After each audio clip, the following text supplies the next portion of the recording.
ahoy, and g'day once again to ye mateys! I be your zany and bearded DM, Josh the Pirate, and it brings me and the things I'm going to do for my country as I welcome you back to Corsair's Cove and my Humblewood world for some more of Midnight and Madness. With me, I have me hearty crew. It doesn't matter if you win by an inch or a mile, winning is winning. It's Rachel Fuka. One of those boys who appreciates a fine body regardless of make, it's Jack O'Brien, and she lives her life a quarter of a mile at a time. For those 10 seconds or less, she's free. It's Ellie B! So, let's talk about these lovely folks. If you are curious, those are all Vin Diesel quotes. I hate it. I had to find a new thing to do. This is what we're doing now. It started with Jason Statham. The Rock's a font of wonderful quotes as well. Ellie B, who the absolute heck are you? It's me, Ellie B. I was previously a... Nintendo, don't come at me. I was previously a purveyor of lovely D&D streams, and then I decided I was going to be in some. So thanks for bringing me back again. Always coming back. There is artwork of Ezmerelda coming up very, very soon. I was going to say, it's looking hella good. The initial sketch is finished. I'm really excited. I say it every time, but Daria is just getting better every time. And it's a problem because some of the older stuff, I'm like, no, we've got to update it. It's just got to be continued at this ridiculously high point that she's reached. But yeah, no, if you could translate the original Ezmerelda art from the book and like, what would she look like as a mouse? It's that. That's what she's done. And she's fucking nailed it. And I can't wait for you guys to see it. But I'll never show it until I'm allowed because she's very specific about that. Rachel, who the absolute heck are you? Hello, my name is Rachel Fuka. I'm a writer, actor, creative trash at large. You can find me on various social media at Rachel Fuka, because no one else is called that. And you can find my books on the internet. I wrote a new one. It's called Hybridized. Have you ever wondered what it would be like to read a murder mystery on the moon in the future? Well, questions have been answered. It's like a cyberpunk noir thing. Read it. It's fun. Can confirm. It is a cyberpunk noir thing, and it's fun. Jack, who the heck are you? Hello, my name is Jack O'Brien. You can find me on Jack Square Peg, where we do the Cowboy Call of Cthulhu show, Trouble Over Yonder, which is a thing now. Very exciting and cool, starring people in this very series slash show slash whatever you want to call it. Ro and myself, and has a bunch of other people that will likely be guest stars from the show and other places. On the other weeks, there will be one-shots on Thursdays. It's normally Call of Cthulhu related stuff, but that can be investigation slash body horror to Pulp Cthulhu, where Karen acts like Sam Jackson. These are all possibilities that have happened. So yeah, we have a great time over there. And when we're not doing that, we're doing video game potluck, where right now we're playing basically Pulp Cthulhu the game. Like, I'm not kidding. It is Pulp Cthulhu the game. It is 1932. There is literally a like Cthulhu worshipping like boss lady. It's like three bad guys. It's that got weird science devices, and it's like pulpy. It's the Mummy meets Indiana Jones meets XCOM. It's basically Jack's shit TM. So come watch me go, oh, look at the thing. And yeah, there it is. That's that. Excellent. Jack Squarepeg. That's me. Tony, who's that for? Because I've already got one. He says he's already got one. Yeah, is that for Ireena, or is that for Ezmerelda? Jack's got plenty. What? Yeah, you have an inspiration and a D4. You're all set. I checked from the last time. You hadn't used any of the ones you were given. Right. So, yeah, you've still got them. I've still got one as well from the last time I played with Ellie B. So who is it going to be? Tony, you got to find somebody else to give it to. I promise I will hurt them. I promise. Give it to Ez. All right, as it is. Woo. This session's just going to be us walking through a forest having like a chit-chat. It's going to be totally nice. fine. We're just going to get to know each other. It's going to be cute. It is initially going to be that. I'm worried now. And I be Josh the Pirate. You can find me here on my channel, Corsair's Cove, where I run D&D and other RPG-related games with my lovely wife, Karen, the mother of bunnies, and all my splendid friends. You can also find me some other places, like over on Phoenix Wacky last Saturday night, where we played Grave Danger. And you want to talk about the Mummy? Well, Jack, Karen and I played Brendan Fraser and Rachel Weisz a la the Mummy in Grave Danger over on Phoenix. Check the VOD, it's fucking brilliant. It is a one-page TTRPG by John from Phoenix Wacky himself, where it's PvP, 2 players versus 2 players in a graveyard. 2 of you are trying to stop the other 2 grave robbing. So Karen and I were aggressive archaeologists, so obviously we were Rachel Weisz and we were Rachel and Brandon, and that was jolly good fun. Heartily recommend. We also do other stuff. Roro is on holiday. Traitorous. She's up north, up in the Caragini, I believe. The pictures look great. You can check them out at Cradventurers on Instagram. I don't know why I'm spruiking her. She's not here, but there you go. She's having a lovely time, and I hope everything's glorious and splendid in her world. What else? It's been a hot minute for various reasons, mostly sickness, partially other people had holidays. But we're back for this week, and then we'll be off again next week because I'm going down south to play D&D at a festival, and then. Properly actual. We'll get back into it. Promise. It's been a time and a place. I've also been very sick. So, but last we saw these wonderful folks. Smoothie was off in the Humblewood doing a little bit of problem solving with his new friend Kesh, who we may see a little bit more of before the end of the session. Trish and Selenox were killing twig things in a winery and signally failing to find the book they were looking for. But they did make friends with some lovely crow people. And Ezmerelda and Van Richten buried a guy.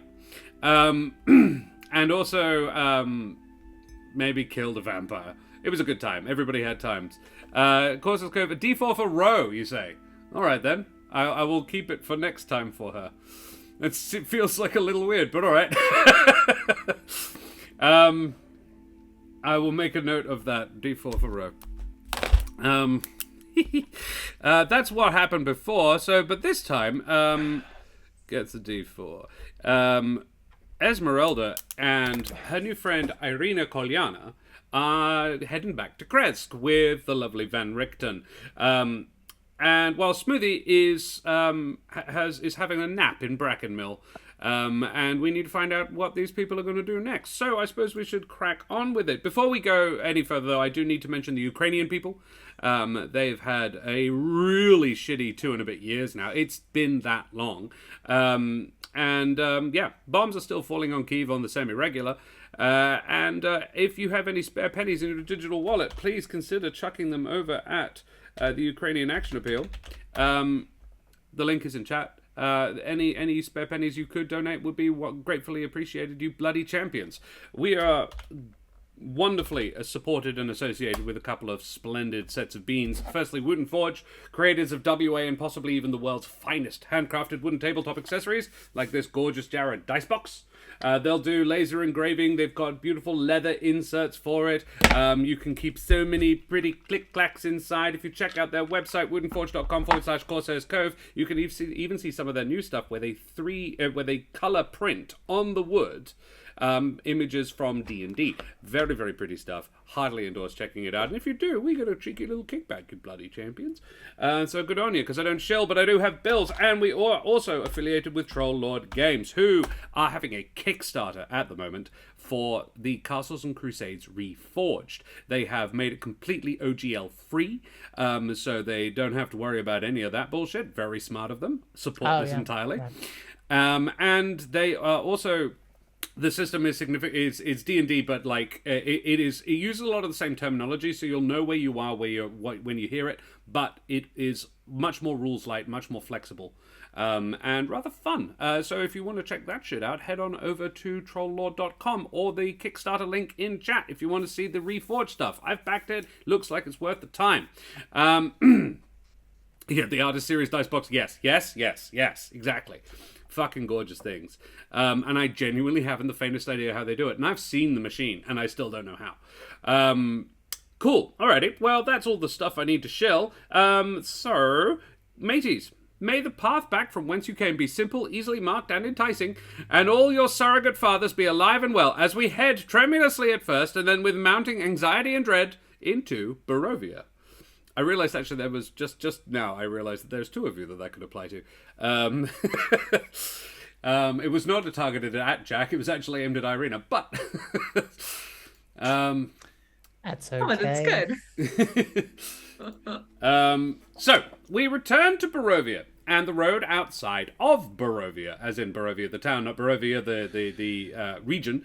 Therein, where Ezmerelda, Van Richten, and their new companion Ireena are making their way back to Valakai, and from there on to Krezk.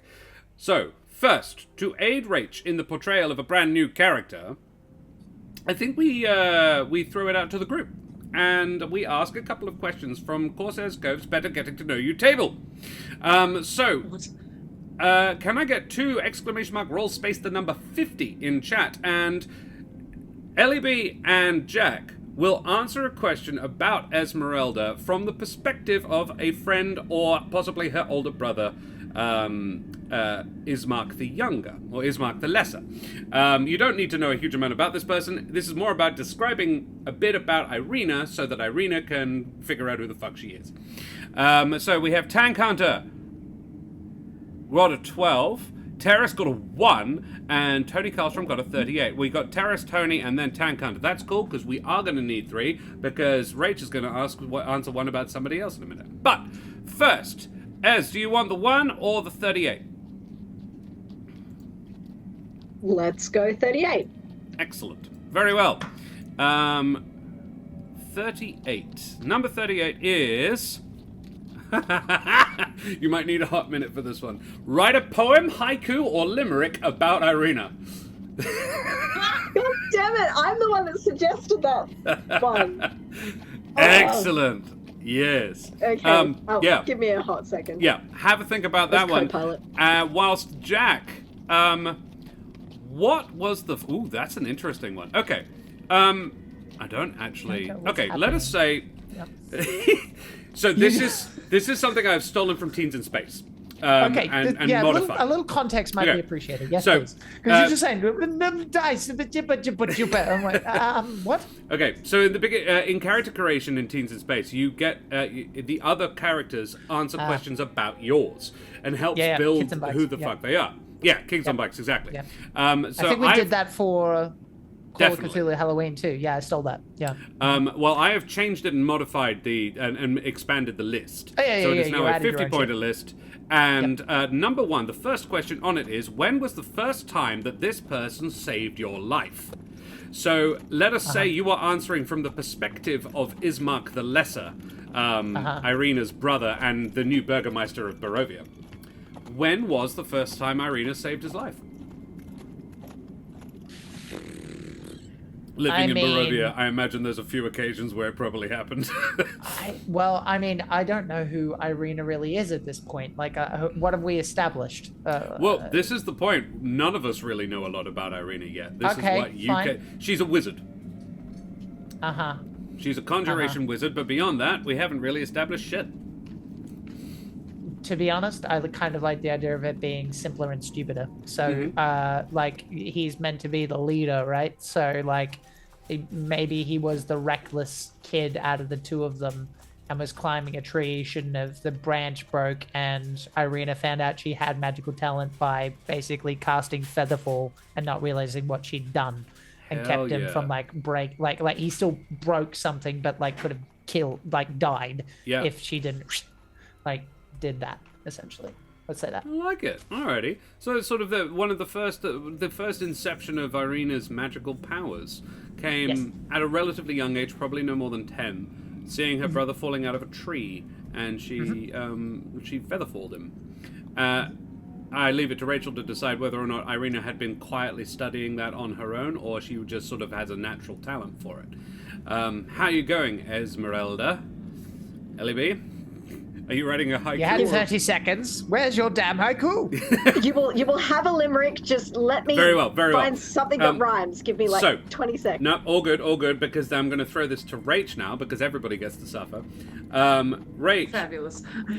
We haven't known too much about Ezmerelda yet. So, seeing as you're now traveling with her, we will have one about Ezmerelda as well. And the fun thing is, Ez has to play this. So, I forget what was the last number we rolled of the 3. It was a 12. Number 12 on the list is... Ooh! On the journey, this will be 4 or 5 days to Krezk. You and Ezmerelda discover that you have a favored game in common. What game do you and this person like to play in your free time?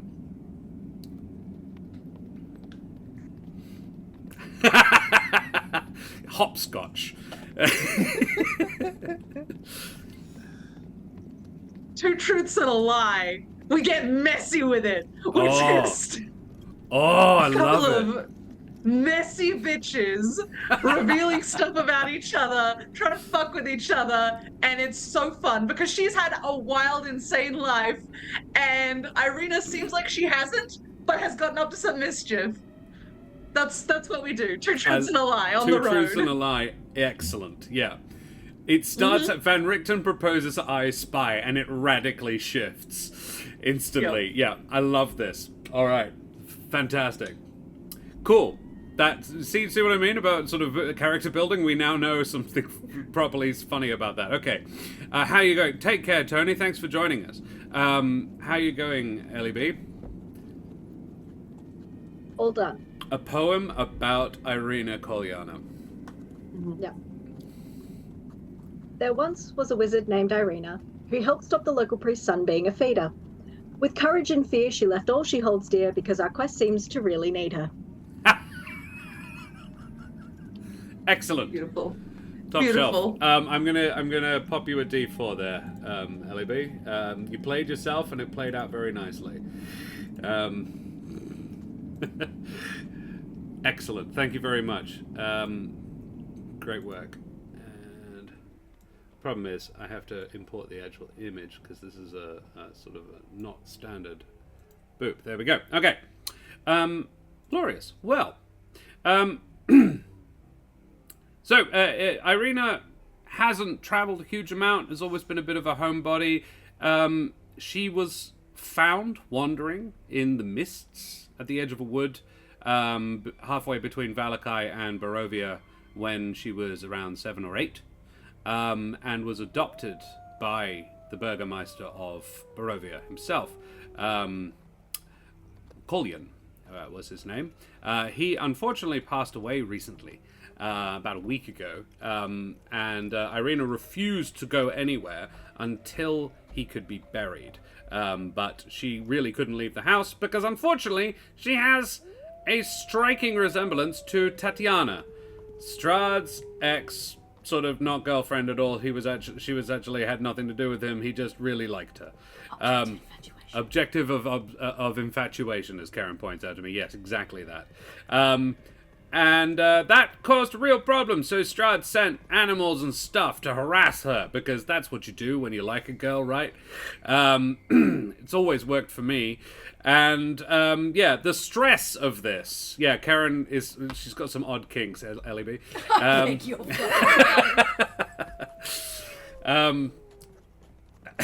She's sitting right there as well. Yeah, I got That's something I didn't want to know about my parents.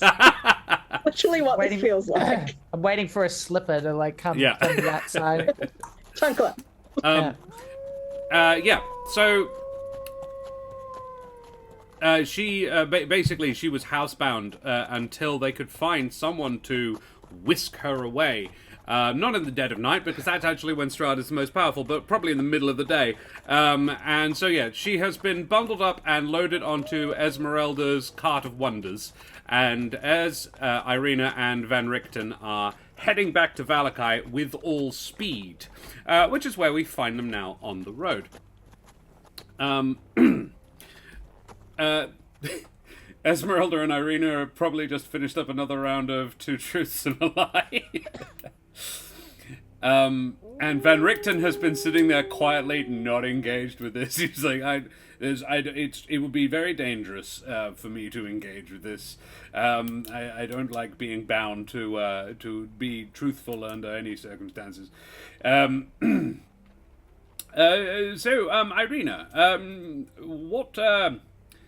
And you wanted to get out of Burrowvia, but what plans do you have once we get to Krezk? Or, I suppose, what do you want for yourself, my dear? Well, for one thing, I want to get as far away from that castle as possible, but I'm really looking forward to seeing more of Burrowvia. I feel like there's so much that's been hidden from me. Well, some would describe it as bleak, but I've often found bleak can be quite beautiful, and there are some gorgeous spots. Krezk is actually a good spot to start, actually, if you're wanting to do a bit of sightseeing. Absolutely. You forget to mention Krezk is the only sightseeing. Oh, Valakai's got a whole lot going on, absolutely. It's just, well, it's such a happy place. Perhaps I'll go there next. Yes. So I don't think Ireena would know this. I do think Ireena would have at least gone to Valakai once or twice. Has met the Burgermeister of Valakai, Vargas Valakovich. Though his madness has probably occurred since her last visit. But yes, Van Richten says, yes, it's... Well, Ezmerelda, what do you... How do we describe Valakai, do you suppose?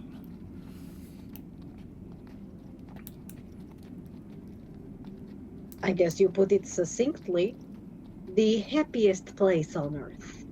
With a massive asterisk. One must always smile there. As in legally, one must always smile there. It is a law. The Burgermeister is quite mad. I think, anyway, certainly my opinion. He has basically mandated that everybody be happy as a way to, as I understand it, his mind work, the intention, I believe, is to sort of combat the creeping dread of this place by forcing everybody to be happy. But one can pretend as much as one likes, and it doesn't necessarily make one so. So yes, word to the wise on that one then. We're about a day away, but when we get there, smiles is the... And unless you're in private, you're safe then. Yes. Interesting. Your cheeks will be sore. Yes. But it's... I don't want to make it sound awful. It's trying. But there are some good people as well. You're not doing a very good job of explaining this place. I have an idea. Tell me 2 truths and 1 lie about this place.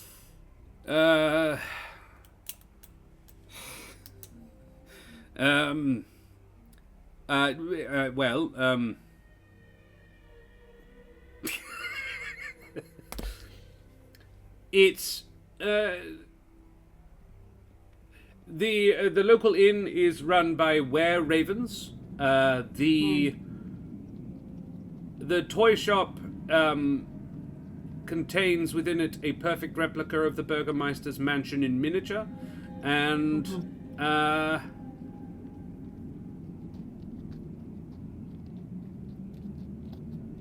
there are no vampires living there at all.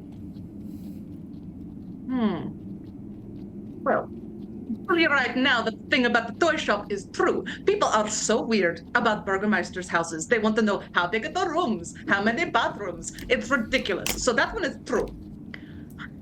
She's good. She's good. Yes. I don't know where a raven would run about, though. If I could be a raven, I would just eat seed, fly in sky. Why would I bother with a business? That's the lie. Yeah, well, you're in for a surprise when you visit the Blue Water Tavern, then. Oh, interesting. But yes. Communist utopia were ravens. Like, we all eat seed. Only seed, no wine. No Yes, meat. no.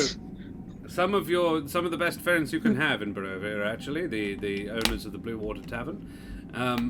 You've sampled some of their wares. They're relatives of the Wizards of Wine's winery people. They all of the same. Extended family, I believe, the Martikovs. Interesting. Okay. So no vampires then. It does sound like a happy place. No, there were recently, but I believe they were dealt with. Oh, good. Ah, well, there you are then. So, a short while later, the best part of 12 hours, the horse not being overly pushed, you pull into, I would say actually it would be about midday the following day, you pull into Valakai. A couple of guards greet you at the gate. Who goes there? And Ez, I believe you'd be driving.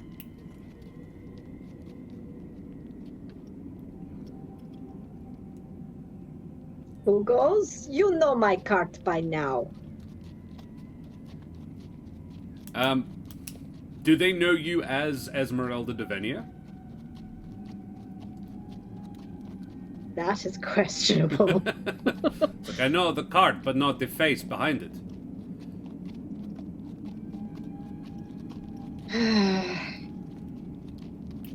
It is I. The one who had the cart before. Do I have to say my full name again? And your companions? I will vouch for them. They will not cause trouble. Rictavio, traveling ringmaster of the great Burrowvian circus, which is, of course, in progress, in recruitment. If either of you have any skills in circus, acrobatics, particularly juggling, I'm very much in keen need of clowns, then feel free to apply at, and he gives the address of the warehouse, sort of hidey place that everybody seems to be congregating in. And oddly, this actually is, like, disarming to them. They're like, oh, for goodness sake, this guy again. And they go, yes, and this lady? I have just minor illusion on my face just as a test. I want to see if I can do a fake smile with minor illusion and save my cheeks. Yep. And I'm using these guards to test my theory. So I'm like smiling, but the eyes are normal. And your mouth isn't moving? It doesn't quite sync up. I look like a dubbed Japanese movie. Excellent. Hello, I'm Ireena. I'm no one important. Ireena, no one important. Mm-hmm. Very well. You may pass then. They let you in. However, about 5 minutes later, 5 minutes up the road, you're sort of bringing the cart into the town, the village proper. Ireena, you spot the Burgermeister and his wife, Lydia. They are a pair of Terran and are, yes, Uncle Vargas. Although, and I don't think he styled himself either cousin or Uncle Vargas to you. I don't believe you ever referred to him that way, nor did Kolyan ever imply that you should. But Okay, sure. a pair of Terran, one a gorgeous lady. The gentleman quite a bit older, a little bit stooped, wearing a long and gold encased robe, spot you, and it is Vargas who says, Ireena? Ireena Kolyanna, what are you doing in my beautiful town? Hey, it's so good to see you. I was just visiting. I want to see the sights. Oh, you must stay a while. We will put you up. Of course, you must come and stay with us. Right, Lydia? And Lydia is... yes, she must come, of course. You do not remember Lydia like this. Lydia is... has incredible laugh lines. Yes, she seems very stiff, I suppose, is the main point. They have a couple of guards, but they seem to be wandering around. There are banners and decorations indicating that in the next couple of days, the town will be celebrating the... what did I name it? A festival. The Lonely Moon Festival. Or I believe it's the Festival of the Lonely Moon is what I called it. Yeah. You must, of course, stay at least for the Lonely Moon Festival in 2 days. Sounds like I've chosen a good time to visit. And perhaps you and your charming friends would care to join me for one of my little tea and sandwich parties this afternoon. I am hosting for some of my closest friends in the town. I turn back to my friends to try and assess whether this is something we desperately want to avoid or a good opportunity for scoping things out. Almost certainly avoid. Okay. But you can please make me an insight check. Okay.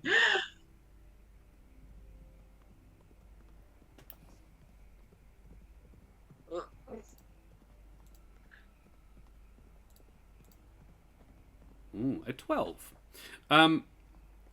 Lydia is desperate for you to do this. Okay. She must come, mustn't she? And it says, of course. Your soirees are so lovely time for all the lovely people of Valakai. They bring so much joy, don't you think? Well, of course we will come, but I can't promise I stay long. There's so much to see in your beautiful town. Of course. Well, you must come back in a couple of days for the festival, at least.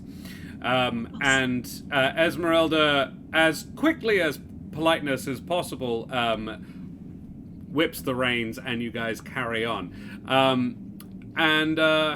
Yeah. Yes, the festivals are a thing to see. They're not, well, attendance is mandatory, let's put it that way. There's one almost every week. Must get expensive. Ah, well, I don't think that's the main issue. I think it wouldn't be a bad idea if we did stop in for a tea and a crumpet. Or at least if you two want to go ahead, I'll sort my cart out and then we can just keep on going. I'll bring mine along with me, though, I think, for the next step. Is that all right with you, Ezmerelda? It is more than fine. Very well. Splendid. Well, glorious. See you in a couple of hours then, as Lydia seems to be hosting the party in the next sort of hour or so. So what sort of preparations, if any, would you make to attend a fancy a cotillion, is the sort of the vibe. I think first matter of business is I'm going to talk to Ezmerelda and be like, Ezmerelda, I am so sorry to have committed you to that, but I've known the Burgermeister's wife for some years, and she did not look well. She looked unsettled in a way I've never seen. And I feel like perhaps she could use our help. Welcome to town. This seems to be an ongoing problem, but maybe you can help. Just warning you, if there's any dancing, I do not dance. That's fair enough. Very well. In which case, I think it might be a time to just jump over to the Humblewood and Smoothie Boy. Smoothie, where am I going? Hang on, there we are. Smoothie, it's a lovely warm day in the Humblewood. Kesh and yourself stayed overnight at the home of the village blacksmith in Brackenmill. A Vulpin man of Kesh's acquaintance named Mark, who met Kesh in a manner that neither are prepared to go into. Karen snorts. Here, have a... I will traverse my camera over here, scooch my chair, and we will be joined, a little briefly, by my darling wife. Just busy Cash knocking Glitterweave. shit over. Hi. Hello. Mandatory happiness for all, yes. I feel obliged to mention while I was sitting there waiting to enter, I could only see like half of Jack's like little box, and at one point you did this like luscious hair flick, and I saw your hair just like fly and ripple. it's on the glorious. side I of was the getting my screen. headphones back on, but yeah. It was yeah. glorious. Yeah. I appreciate that. I appreciate that. So, Kesh, yeah, basically the question is, you have to get back to work. You have to head back to the Alderheart. But I do, yes. yeah, I have a job. have a chat with Jack. Uh, Basically, I suppose Kesh is wanting to know what Smoothie plans to do next. Let's say we've been massively overfed by the very generous blacksmith Mark, and are now sitting at the breakfast table while the family kind of disperses on their daily activities. I can just be like, oh, well, I'm not going to be able to move for about half an hour. What was your plan next?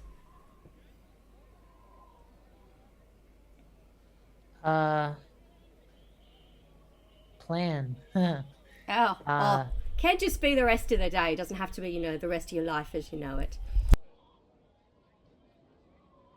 Well, I guess I've got to find a way back. How does one get back to Burrowvia? Because you can't just like walk in, as I understand. Well, you can, but it's complicated. He has to sort of invite you in. If you're gonna go of your own accord, you need to be what's called a Vistani. My people. Well, do you need to find some Vistani then? Because Think of it like a key for a door. I can make the door. I need the key. Right. Well, I'm trying to remember. There was a report about some Vistani near Salthouse Point? I'm You're acting. playing. Okay. Apologise. She's very good. I didn't know. Nailed it. Cut it, print it. Yes. I had actually memorized what you told me. I'm amazing like that. Yeah, there was a report about them. I think they were near Soltar's Point. If you're looking for some Vistani. And I mean, I probably have enough favors lined up with the not the Ashbournes. Shadow Malts? Shadow Malts, thanks. I did forget that though. It's like, am I No, not? yeah. I think I have enough favors lined up with the Shadow Malts. I could probably get you transported somewhere if it's a matter of urgency. I think it's like a couple of days to Saltar's Point from here, give or take. Yeah, that'd be good. Thank you. I mean, I don't want to pry. It's not my business. But you don't sound very keen.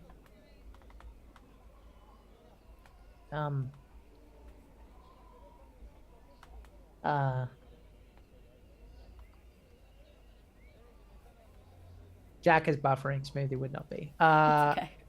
because where we've already set up is somewhat bad at lying. So I think, yeah, you'd probably be like, no, it's okay. And it doesn't matter anyway. I mean, because if you want to go somewhere else, I mean, I can send you. I mean, do you want to go back to Alderheart or I don't know, Espinora or the Avium or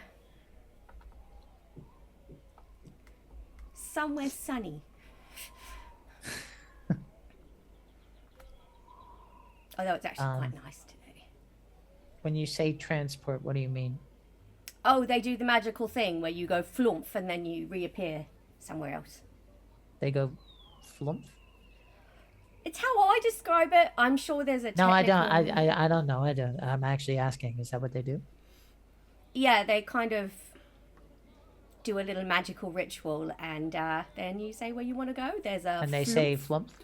Uh-huh. Well, it's kind of the noise it makes as you go is flump. I mean, I got into an argument with someone I'm supposed who was to say insisting flump? it- No. No one says flump. It's the noise the magic makes. It's like a. Yeah. I mean, I got in an argument with a Corvan once who insisted it was blamf, not flump, but you can't please everyone. So you would literally disappear from here and reappear wherever you wanted to go, in the Vistani camp near Soldiers Point or anywhere else that catches your fancy.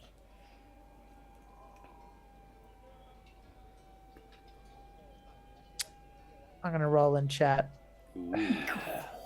Ooh, an 11. That's not a very helpful roll. That's very inconclusive. I don't know. Yeah, I don't know what that means. Did I just accidentally derail the story? I'm sorry. No. Well, I mean, I already The did story that. cannot be derailed. Um, I will improvise whatever bullshit is required. It's more thinking about.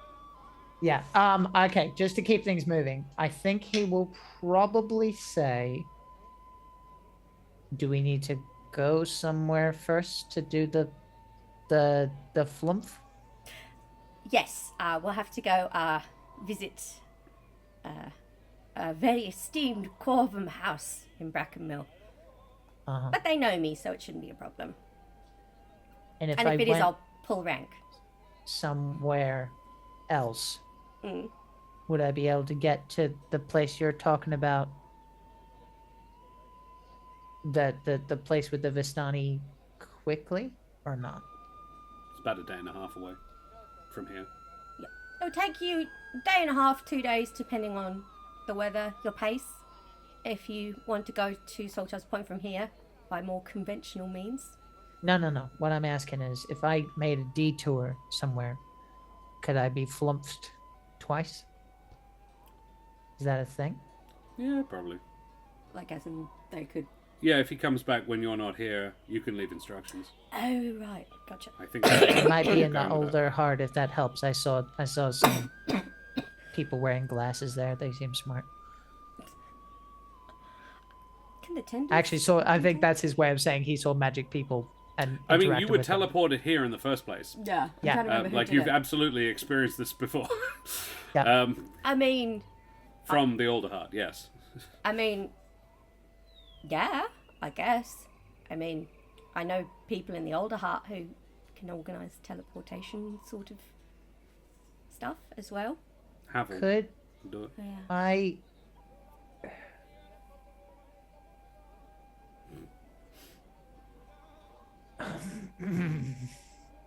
So I'm distracted by the Brotherhood of Blam. The flump faction grows. I'm going with what Kesh says. I don't have a horse in this race. No. Bishop Blood. I'm amused by the dedication to the Blam factor. It's great. Would you get in trouble if I asked you to properly show me around a little? Here or In the, because you live in the Older Heart? the what? The Wildwood Brigade?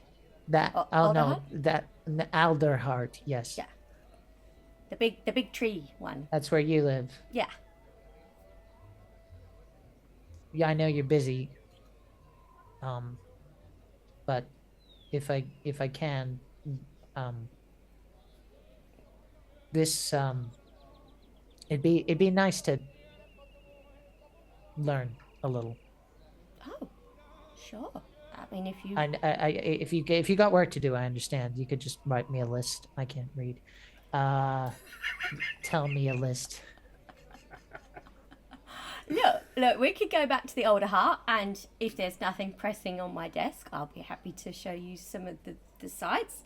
And if there is something pressing on my desk, then I have offsiders. Like Spencer Diaz, lovely fellow. I'm sure he'd be happy to tour guide you for a day. Honestly, Okay. he'd probably appreciate the break from writing out my reports in legible hand.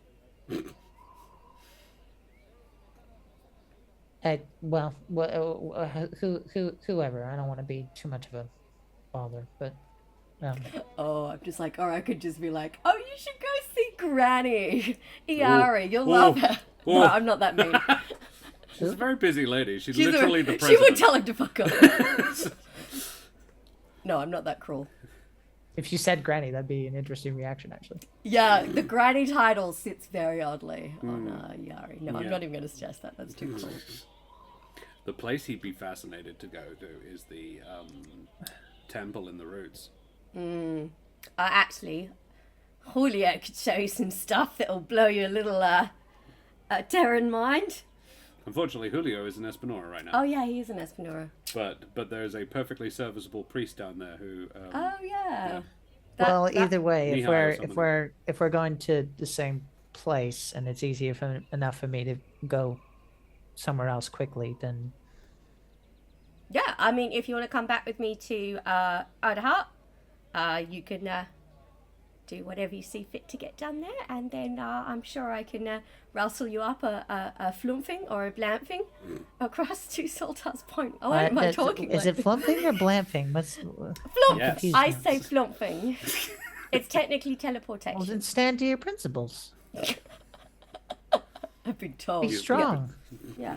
Trade to the Blam faction. I'm the Fellowship of the Flump. Ah, yes. It's a better name. Sorry, Bishop Blood. The Brotherhood of Blam is not approving.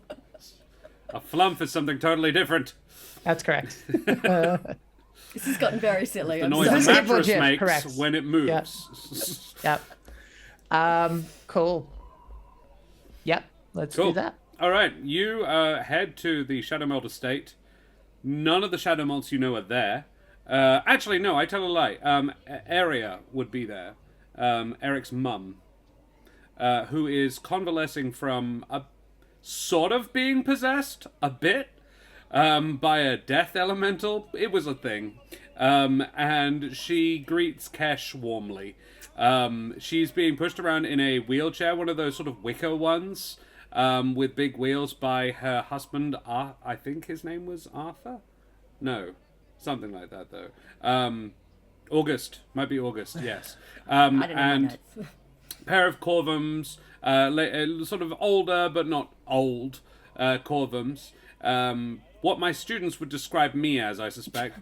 Little fuckers who can't remember the turn of the millennium. Yeah, you are gratefully and graciously presented with tea. Talked your ears off for about 5 minutes until Kay says, "I'm really sorry, I've got to get back to the older heart." We've got urgent business very back at the older important, heart. very important. We're after some teleportation for me and my friend Smoothie.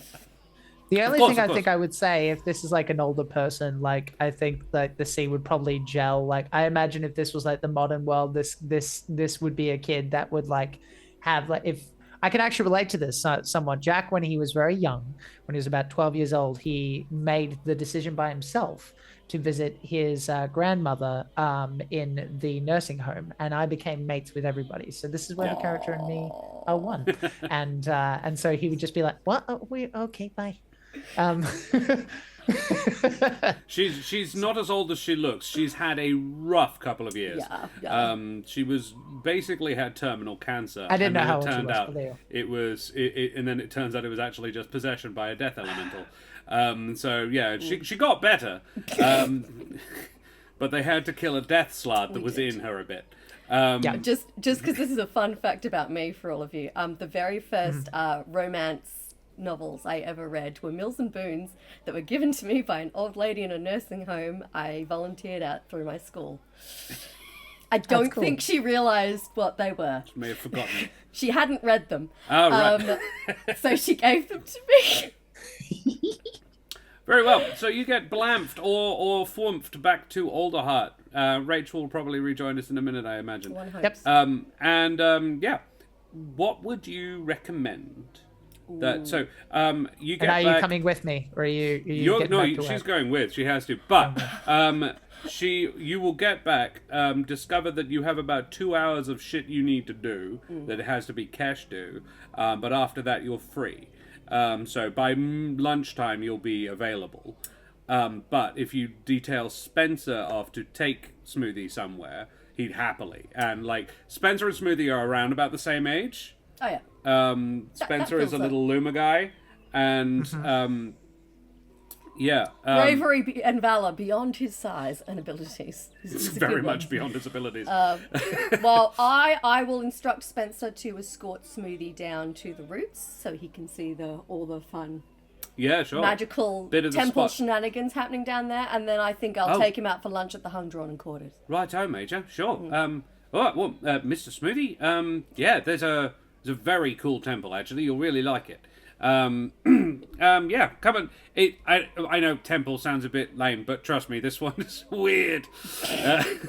It's like made of tree, in a very literal sense. Okay. As in the spirituality around it, as well as the building itself, is all made of the tree. You'll see you'll understand when you get there. It's really hard to explain what the hell Julio did down there, but there is a level of logic somewhere. Yeah. And when Spencer gets you there, do you want to? Would you be okay to hang around in the side? I can't stay in this position for too long. No, but this way you can sit back and relax for a little minute while I drop back to the people in Burrowvia in a second. Okay. But yeah, if you want to have lunch with them at the Hung-Drawn and Quartered, that'd be really awesome. Sure, why not? You could even go and turn your computer on. There is a fourth place I could put you in. You could, and then I don't have to put my back out. Yeah, there's that, if you like. Nice. We'll do that at the break. Yeah. Yeah. Okay. Enjoy the temple, Smoothie. Bye. Now he did what with a baby corvan? Just realised it sounded hella dodgy. Yeah. Look, if you want to start up a lemonade stall, that's fine. You can't recruit children to advertise it for Thank you, you. okay? There It's you go. inappropriate. There it is. Yeah. Now, running around the market with flyers. So, Ow. you right there? Yeah, I'm just slamming my knee into things. It's cool. While we're waiting for Rach, Smoothie, you descend the tree with this young Luma soldier, and he says, "So this is this is the roots. Really quite. I'm a bird, right? And I always like to be able to spread my wings and fly, but down here feels like you're in touch with something a little bit more." And Smoothie wandering around, these are everybody in the branches, everybody up in the tree itself was quite prosperous looking. The roots of the Alderheart are, they're not all poor down here, but this is where the commoners live. There is a massive, it's slowly being overcome, but there is a significant socioeconomic divide in the Alderheart between those that live in the tree and those that live in the roots. The bulk of the people down here are humble folk. And obviously you're underground. The roots are very much, you are walking down hollow roots, or the area sort of, it has been dug around the root of the tree. And Spencer points out sort of a little market and a brand new school that has just been opened. and then takes you to a quite deep underground, and I don't know how... there she is. Greetings, Rachel. I will just put everybody's Hello. faces back where they're supposed to be. Sorry about that. No, that's all good, not a problem. That there, maybe that. Is that the right way around? No. I actually made it worse. Swap Jack and Rach. Now Smoothie's in the right place. Good. Yeah, we're getting there. Rach and one there. Ha ha ha. Yes. All right. Smoothie. This temple is not currently in worship. This is nothing like the temple in the branches you saw before. It's a very humble place. It is basically a doorway in the wood of a root, and inside is about a dozen mismatched chairs in a rough semicircle around an altar that is made of is basically just a root sticking out of the ground that has been grown apparently for this specific purpose. Its top is almost flat, and it has been used so much that it has been worn smooth by the passage of time. And within is I think she's a Mapatch, a young lady in a light green robe, who is doing some dusting basically, and she looks up and says, Spencer. Hi, Spencer. Nice to see you. Who's your friend? Spencer says, this is Mihai. Mihai's one of the priestesses here. And she, not even. I just help out. Hi. Nice to meet you. Hello. Who are you? I'm Smoothie. Don't mind me. I'm just looking around, and I'm not from around here. So Spencer thought he would. I would like to see it. It's very nice. He's a friend of Colonel Glitterweave. And Mihai's demeanor completely That's changes. right. Yeah. Does that matter? I mean, yeah. Colonel Glitterweave was the one who she was one of the 2 or 3 who founded this place. Right. She failed to mention that. Okay. I can see why you're a little uncomfortable. Well, don't worry about it. I mean, she's kind of nice. So she's wanna... kind of friends with everyone, no? I don't know about friends with everybody, but everybody thinks she's the bee's knees. She's very cool. She's kind of saved the tree a couple of times. She's very cool. Yeah. She's friends with Trisha. That tracks. Do you want to see? See. Well, we're not service right now, but if you want, you can see it. I'll look at Spencer confused. And Spencer goes, yes. There is a curtain of vines hanging behind her, and she says, well, come. And then she begins to part them, and from behind, the brightest, warmest glow, like warmer than the sun on a hot day, glows through and catches you on your wing. And you feel invigorated.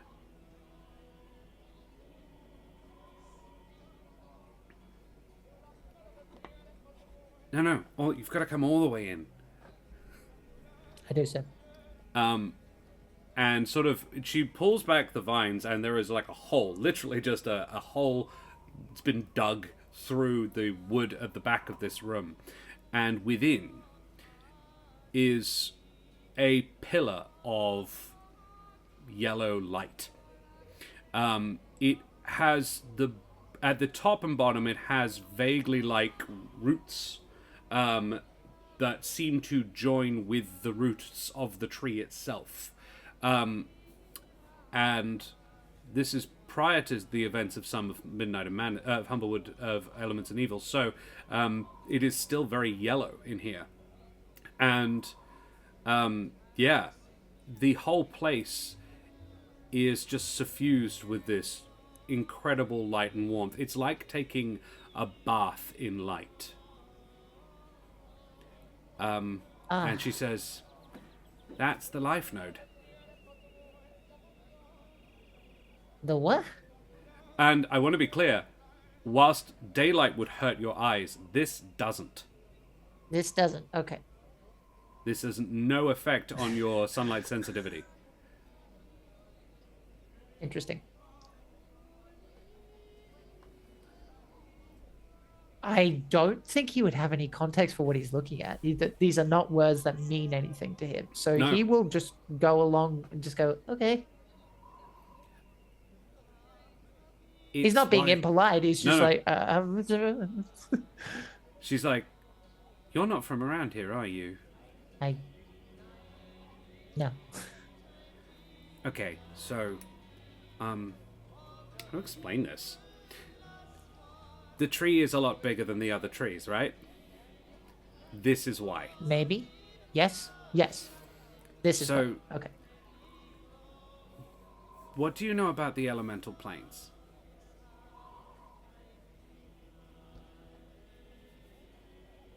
I'm going to guess fire is one of them. Bang on. So, there's 6. Okay. Water, fire, earth and air, life and death. And sometimes a bit of them bursts through into the material plane where we live. And this is one Okay. of them. And no one knew it was here until quite recently. And it turns out it's friendly. Huh. Okay. Don't touch it though, because if you do, there's a decent chance you actually go to the plane of life, which is a whole thing. Yeah, that would... Going to another plane is bad. Fucking rolling insight on that. No. Got I'm bad at 6. lying if it helps. Yeah, me no, have no, revenge. yeah. I wasn't even lying. I was telling you. No. Okay. I think he will basically just kind of take a moment, treat it like a tanning bed almost, and just kind of go. He will wait. He will wait. He appreciates just the everything really. Like it's not insignificant to him, but like he, unless something particularly happens, he just kind of hangs out in silence and appreciates the moment. As Mihai and Spencer, actually, you hear them. I imagine your eyes are closed, but you hear them leave. You Okay. probably hear Spencer say, "We should stay for a minute. I think he needs this." And they leave you in the presence of a pure source of elemental life magic. It is up to Jack what that would do, if anything, to Smoothie. It certainly refreshes any spell slots you've already burned today. I think it depends. If it's literally just it's there, I think he will probably just. If you imagine like the camera kind of closing in on his face, probably he would just go life with a sort of half twisted ironic little smile on his face and just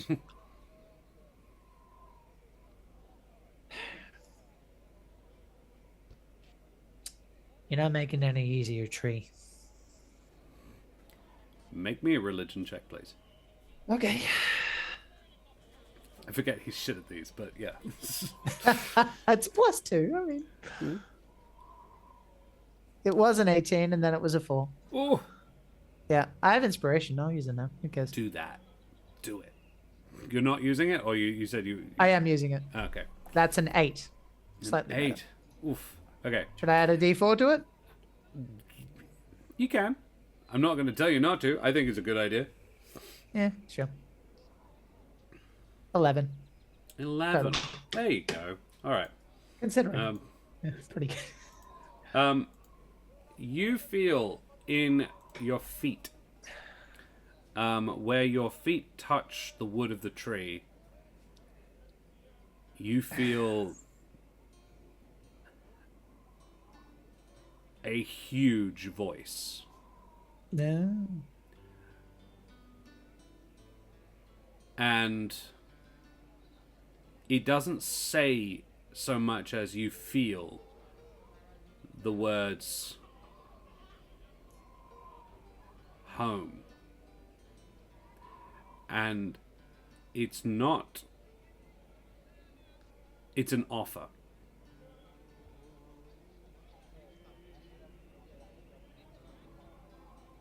And you know, without being told, that this is the tree. You want to take me home? Or is it offering me You feel like it's offering to stay let here? you stay.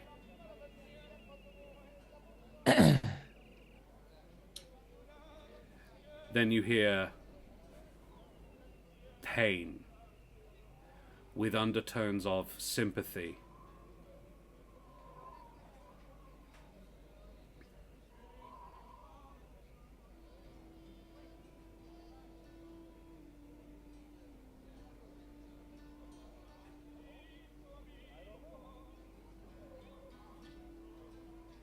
Thank you for asking.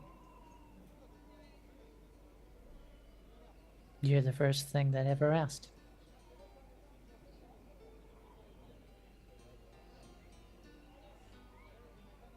The Lost Archives are raiding us. Thank you very much for the raid, you bloody champions. Smoothie is having a moment with a big tree, while Ireena and Ezmerelda are playing Two Truths and a Lie. So, yes, it's lovely to have you guys here. Thank you so much for joining us. We will have a little quick of a shout out at the Lost Archives. Guys, what are you up to this evening? Is it Burrowvia tonight? I think it's Burrowvia tonight. We're also doing Burrowvia, but we're all sort of half and half Burrowvia and not. This one is a bit of a wacky one. We are half in the Humblewood and half not. Smoothie is currently talking to the Older Heart, and the Older Heart, in his connection with it, says... It says, welcome. And you feel the sense of time moving in both directions onto eternity.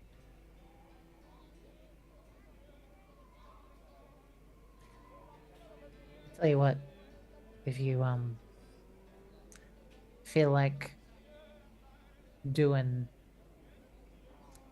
where I'm from a bit of a solid, you could send some of that energy down Burrowvia way. You seem pretty powerful. I'm for the record, not asking, don't expect anything, but if you seem as wise as I think you are,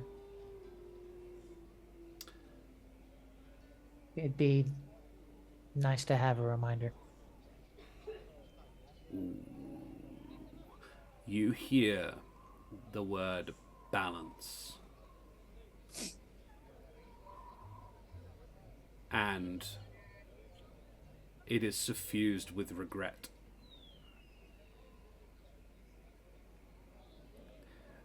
And then you feel a poke in the small of your back.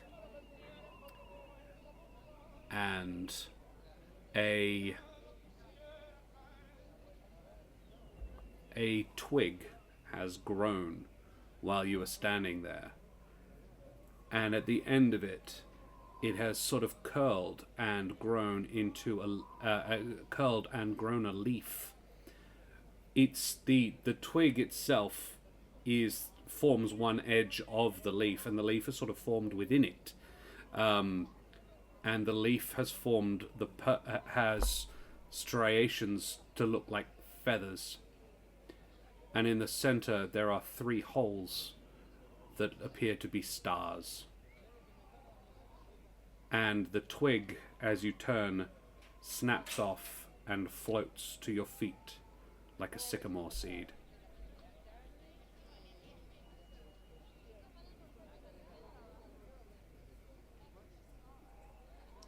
He seems a bit more uncomfortable, kind of looking at this symbol. But as he leans to pick it up, he'll hold it in his hand. I'll wait to see if anything happens before I speak, but... It says, gift. Take. And you feel a yearning.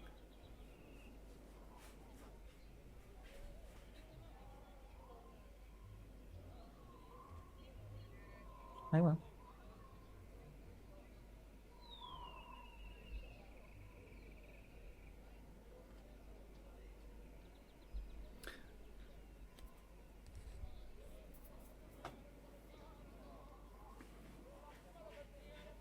Julio. He's your go-to Friend. guy, right? You get the feeling he said it, the word that you hear is friend, but it is suffused with the notion of companion and son.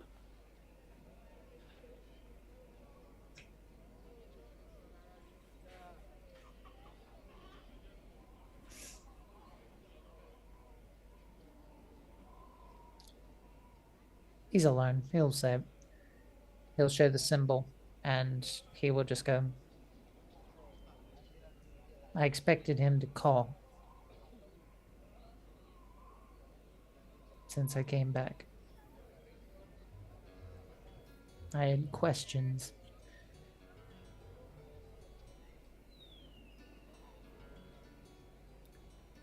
But,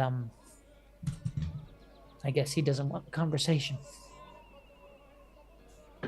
Josh is racking his brains. To what I mean? Yeah. Because you're showing the Titan symbol, no? Yes. On the leaf. That's Yeah. what I'm referring to. You expected Julio to talk about No, that? no. Titan Yeah. to call Oh, since he came back to where he can do so. right. Sorry, I thought you said Julio. No, no, no. Oh. The reason he asked Julio was that he was like, that's your connection. That's your person. Yeah. I'm supposed to be this important person. I'm supposed to be this person that basically doesn't have a choice. This is what I'm supposed to do. And he doesn't even call. So he's holding this with like a measure of irony. Right. And he's holding it because it's a gift, but like he's holding it like it's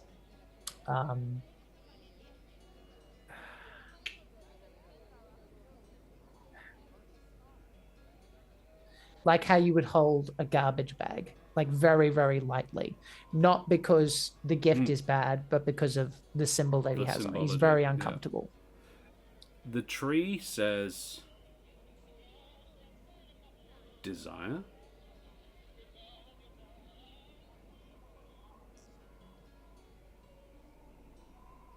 Can I interpret what he means by that statement? You want to talk to Titan? I want him to want to talk to me. The last time we talked, it was about... It does look Tree It's not- responds, important. does. Does. Sure.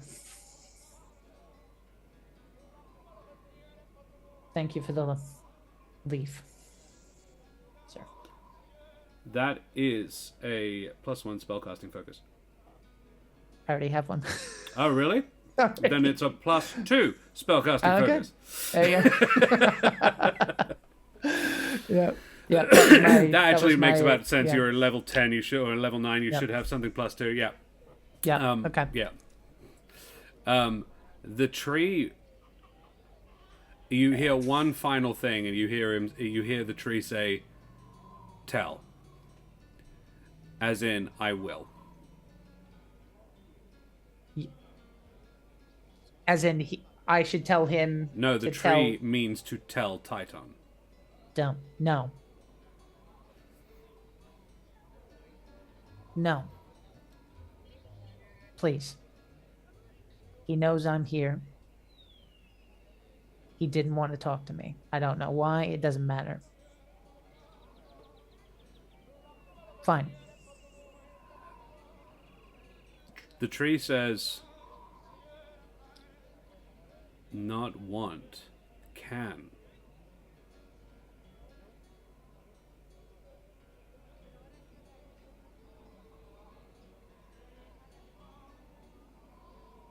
I don't understand. It's not that he can't. It's not that he doesn't want to. It's that he can't. Even here in the Humblewood?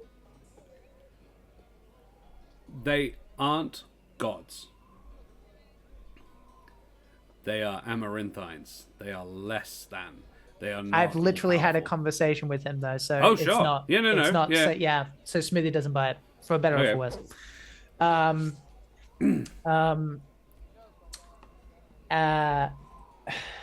He just then goes, the tree says, Yeah.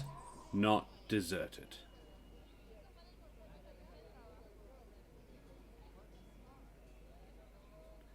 And there is a feeling of being hugged.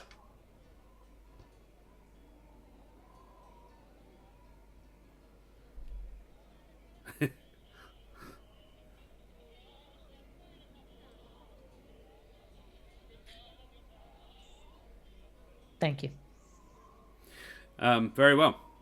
Smoothie, you take your leave of the older heart. You have just had the most comprehensive conversation anyone's ever had with it. But That's you're an actual priest. It kind of makes sense that you can do that. And we are going to very quickly jump back to Burrowvia, where Ireena and Ezmerelda are attending Lady Lydia's cotillion. I imagine you had in your mind what this was going to be. You probably thought sort of a floral garden party, some well-dressed waiters wandering around with snacks, and it's not really that. The event occurs in the conservatory. The greenhouse sort of attached to the back of, Aussies don't do conservatories really, but it's a glass roofed room on the back of your house normally, where you go for sun even when it's cold. Good for indoor plants. Yeah, it's quite sunny and nice even when it's not. Wicker furniture is normally the order of the day, and this is very much one of those. There are ferns, and there is some light music playing in the background. That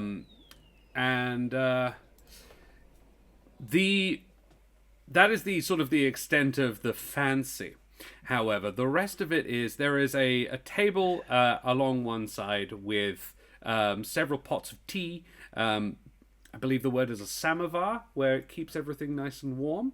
And there are several plates of pasties and sandwiches. All the sandwiches are lacking crusts, and the Lady Lydia is sitting with a cup of tea, engaged in deep conversation with a pair of older women in rags. Pretty much everybody else here, there are what you would guess to be homeless street urchins, running around holding sandwiches in both hands and playing chase with what you would guess to be genuine smiles on their faces. An older Vulpin man with a plate loaded high with sandwiches balanced on his little piano in the corner is playing with some spindly fingers. And just generally, you get the impression that Lydia's closest friends are those that need a fucking meal. And she is in deep conversation with a pair of older hedge women. when you are shown in by the butler. The Mademoiselle Ezmerelda and Ireena Kolyanna. And he bows and shows you in. And Lydia says, "Oh, my dear, it's lovely to see you. So marvelous of you to join us. Ireena, come, please. I'd love you to meet some of my lovely friends. A sandwich, perhaps?" Please, yes. What do you do and say? She shows you around and introduces you to the poorest folk of Valakai.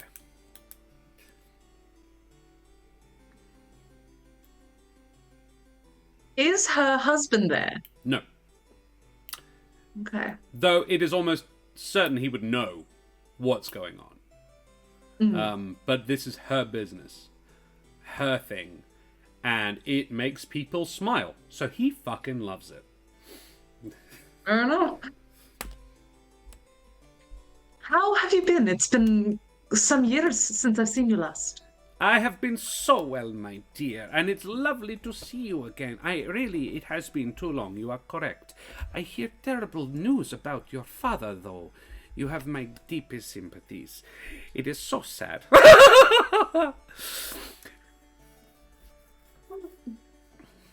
That is an interesting looking little plant in the corner there. Would you mind showing it to me? I'm very curious. Ezmerelda, come look at this plant in the corner.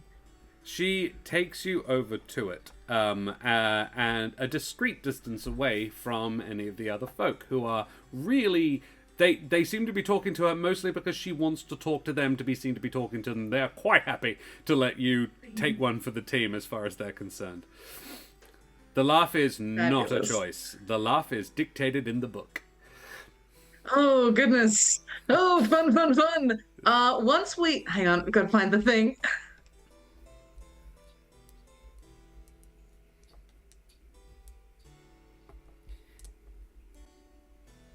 I had a thing for this. I'm a wizard and I had a thing for this. Hang on. Ooh. Ooh. I love it when wizards have a thing for things. It's kind of the thing. Yeah. Hang on. Sorry, give me just a sec. The thing. Damn it. New character, who dis?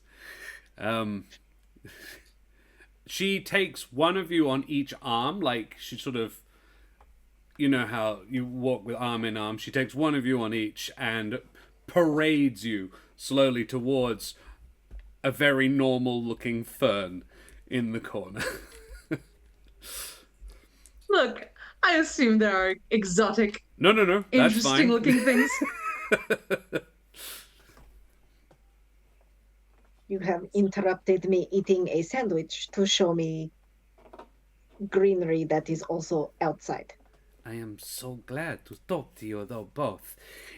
I have only a small piece of advice for one lady passing through Valakai. Don't stay. Don't let her stay. She turns to Ezmerelda. Izek is very interested in you, and it would be very bad for you to stay.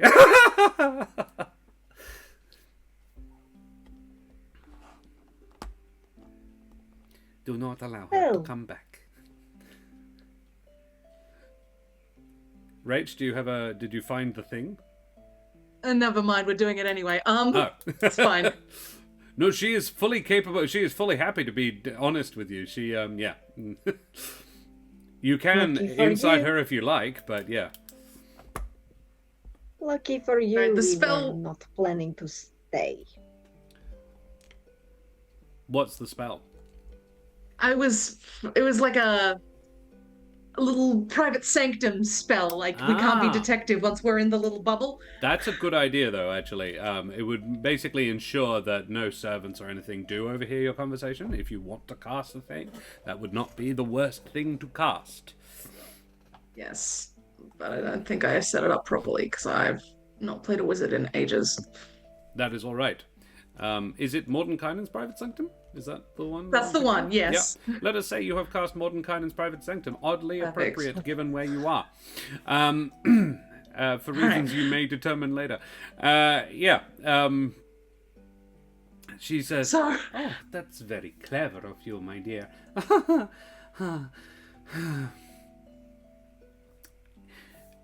what My is going on deepest in this apologies place? about your dear father. Thank you. My husband has his own way, but if you return here or even stay very long, you will be apprehended. He means the best for the people of Valakai. That, however, means the rest of the world can burn. You along with it, I'm afraid. Don't stay here.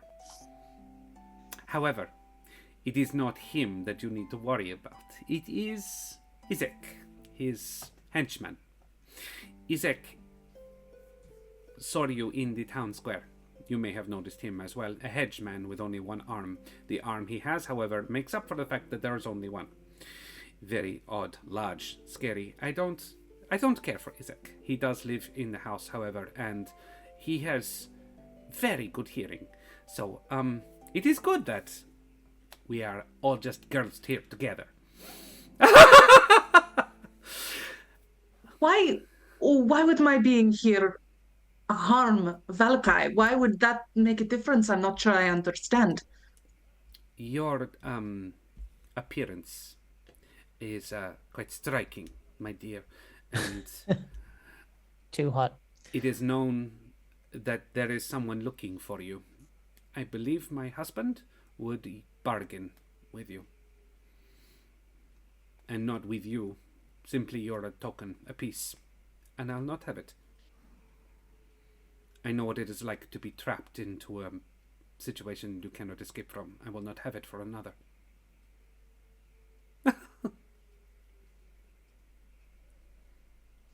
Well, thank you for the warning. You say you are in a situation you cannot escape from. Do you wish to escape? I am safe here. And I can help people. Where I am, I can do good. And I love doing good. My husband is not bad. He is insane. There is a difference.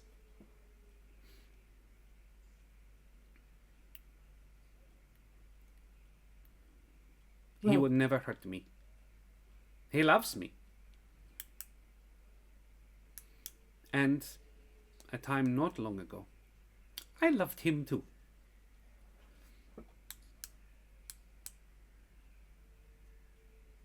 If what I'm seeing today is any indicator, you are doing a lot of good. But if you should ever decide that you've done enough and want to leave, I would not think less of you. Thank you, my dear. That's very kind of you. So, you, my All right. lovely friend, you will take her somewhere safe?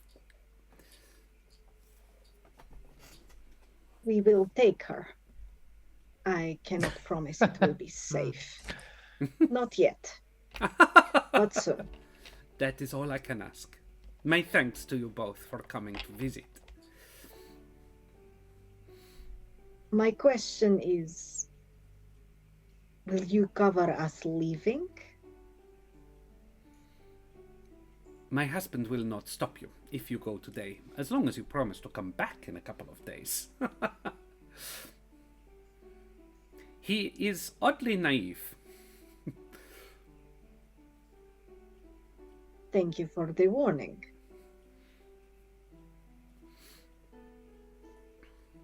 Well, smiles on, ladies. Absolutely. Let us Smiles go all the back way. into war. She says, don't forget to have some tea before you go. And unless you leave immediately, you will be introduced to several folk of Valakai. But they have nothing of any major import to say. A couple, I'm trying to remember, was Ezmerelda involved? I don't think she was. in basically any of the goings on in Valakai thus far. So yeah, a couple of the older ones would extend their own sympathies to Ireena regarding her father, but yeah, most of them are here for the food. They put on a good show, but yeah, they came for lunch. So yeah, yeah, the pie shop girl is also doing a similar service. You do have to pay, but not very much, and never with a loved one. Yeah. Unless there is anything either of you two want to do, say, or be, we will go for a little breaklet there, I think. Splendid. Alrighty. Well, lovely. What a lovely time in happy old Valakai. We'll have a short little breaklet, 5 to 10 minutes. Be back after that, everybody. So thank you so much for joining us this evening. We hope we see you back soon. Say goodbye, everybody. Bye-bye. Goodbye. Bye.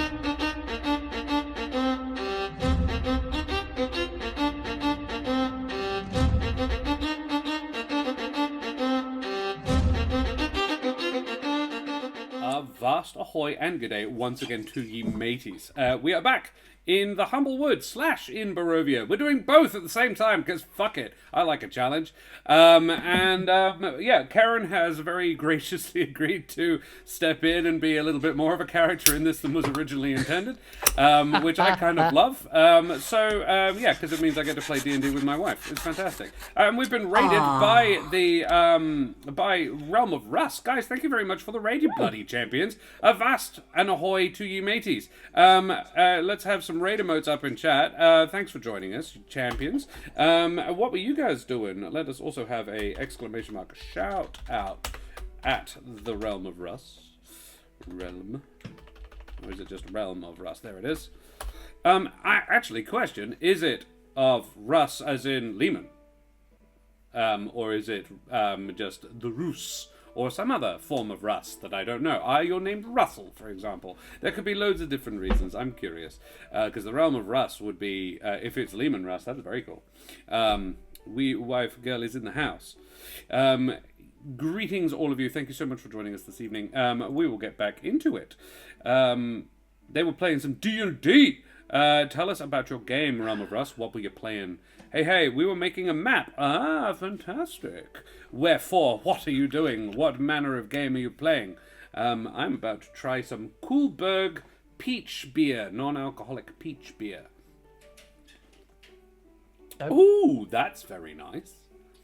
It's essentially just a peach beverage. It's not very beery at all, but it's very pleasant. And it was 49 What you mean cents is at the I'll local love IGA. it. You will love it, actually. Yeah, this is not beer by any metric at all. It's a malt-based, non-alcoholic peach beverage. No, you stole your dad's horse's name. You stole your horse's name. Okay, that's cool. That's also allowed. I love it. So you're Does that riding mean through your the horse internet now on a has- horse with no name? There it is. Karen, LEB, you're all there, beating me to it. Alrighty, so Ireena and Ezmerelda have just had a lovely sexy party. It wasn't very sexy. Yes, feeding the poor, so sexy. Sexy party. Sorry.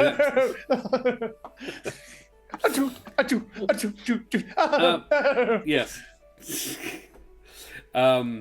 Yes, the Family Guy reference comes unbidden. I'm afraid I can't stop it.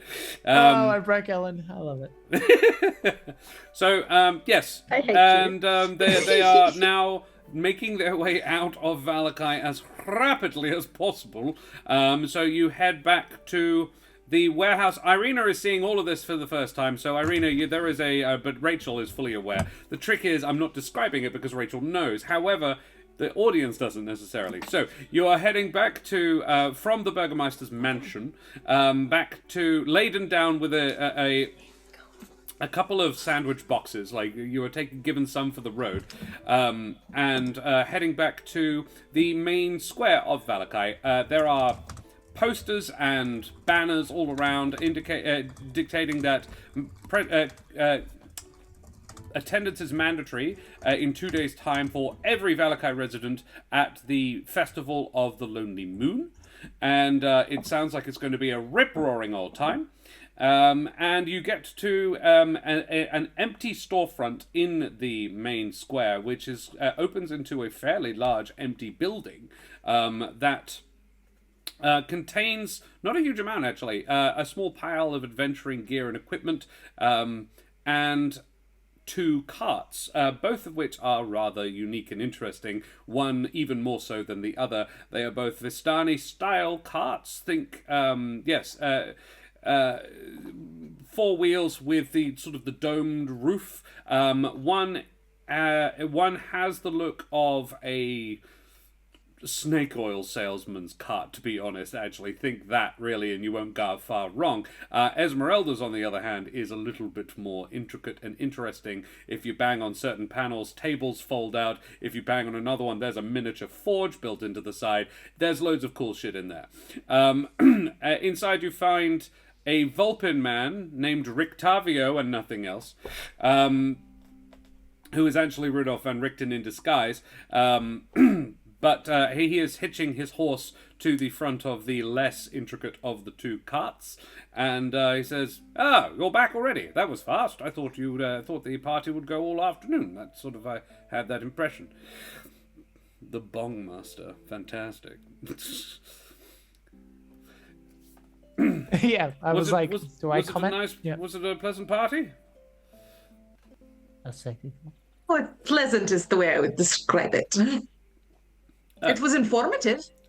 Oh, jolly good. What, he said, "Oh, jolly good," smiles all the way as he closes the doors behind you. What did you learn? That we should fucking leave. Ah, well, good. Well, how convenient is it then that that is entirely our plan?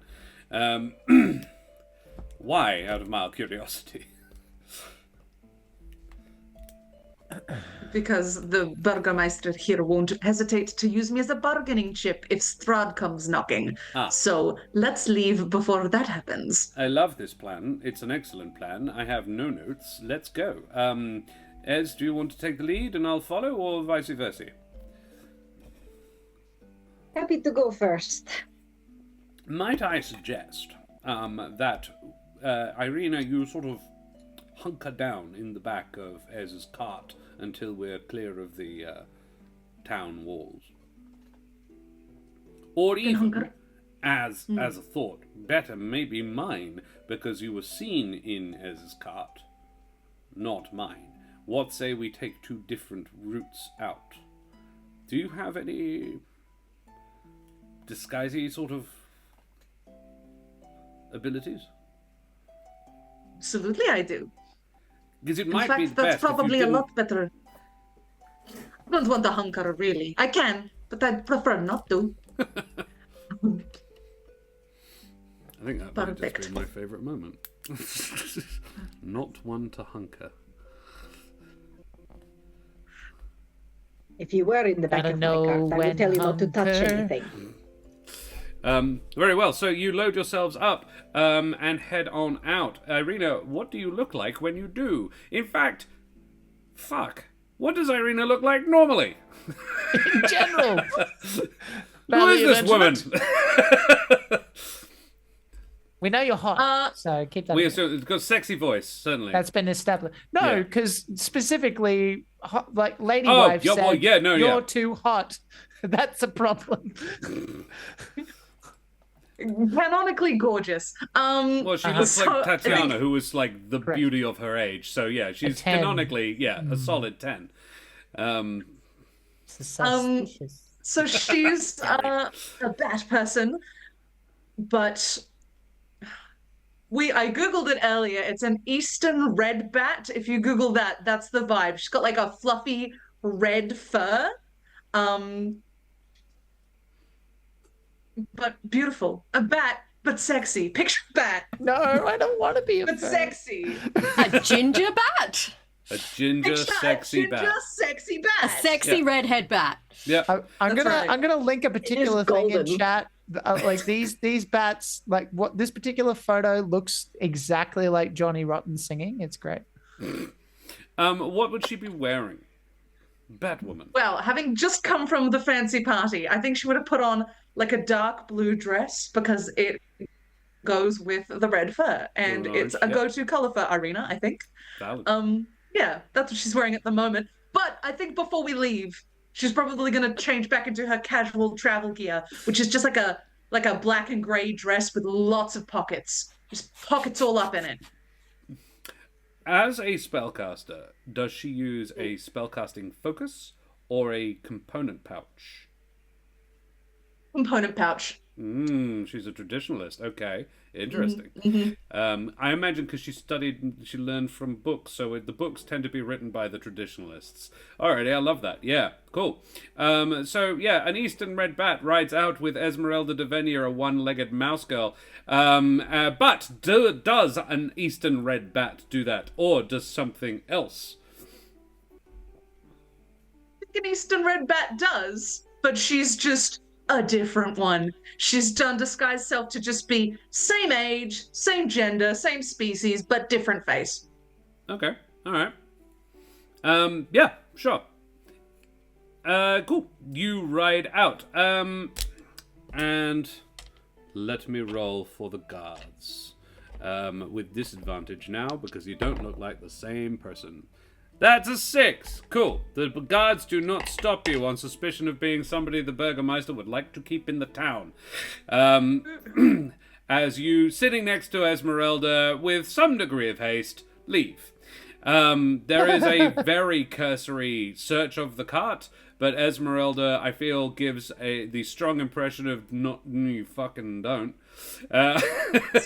These are not the droids you are looking for. Yeah, exactly.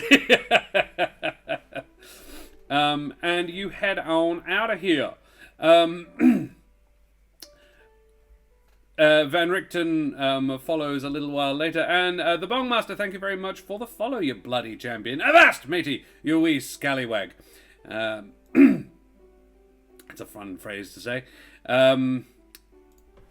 Cool. So you guys continue along the road to, and we also have Anim as well. Thank you very much for the follow as well, you bloody champion. I missed that one. I apologize.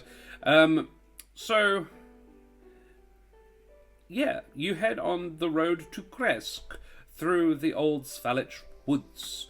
A place Ezmerelda knows to be badly full of nasty bits and pieces that you want to travel in convoy as much as possible. Do you take any precautions? Oh shit. Oh goodness. Yeah, no, she's definitely done something. Yeah. As to what, I do not know, because I have no idea what the hell You is in have the an forest. arcane cannon. As does I don't. I do.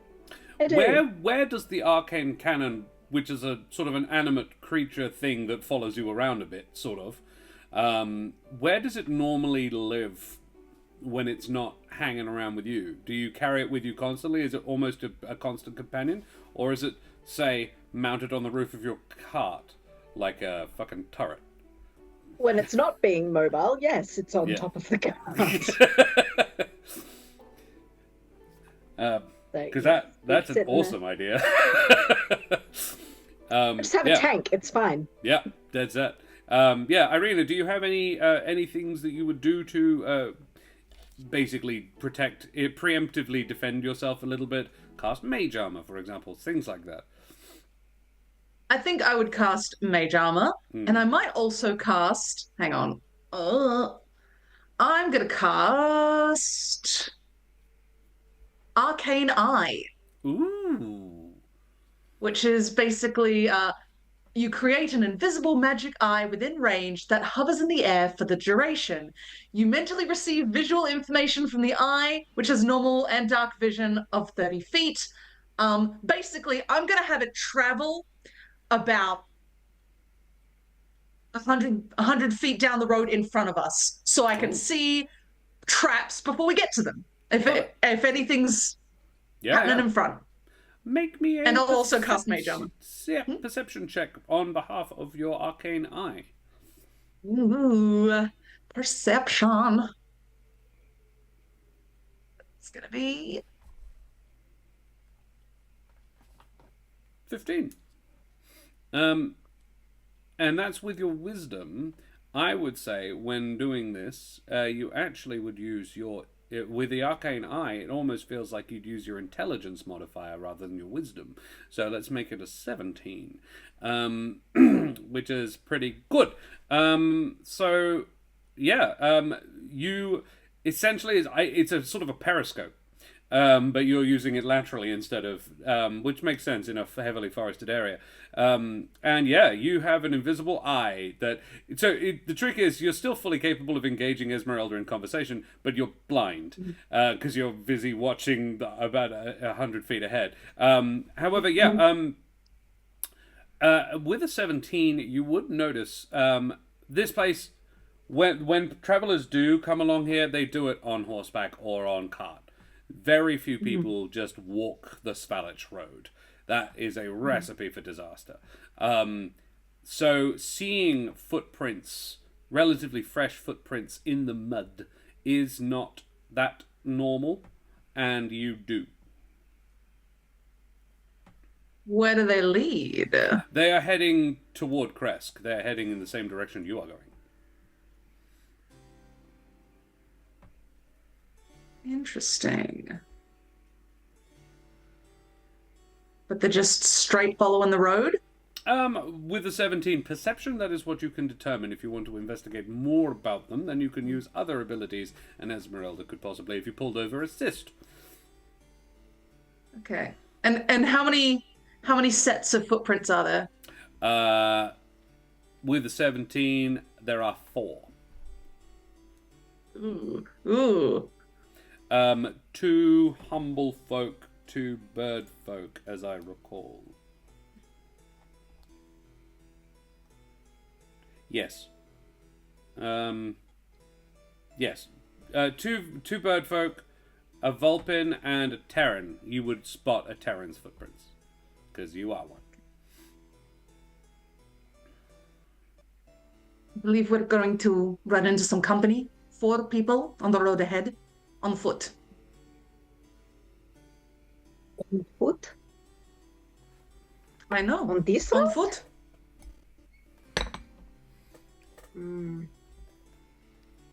I wonder if they do not fear the darkness because they bring it with them.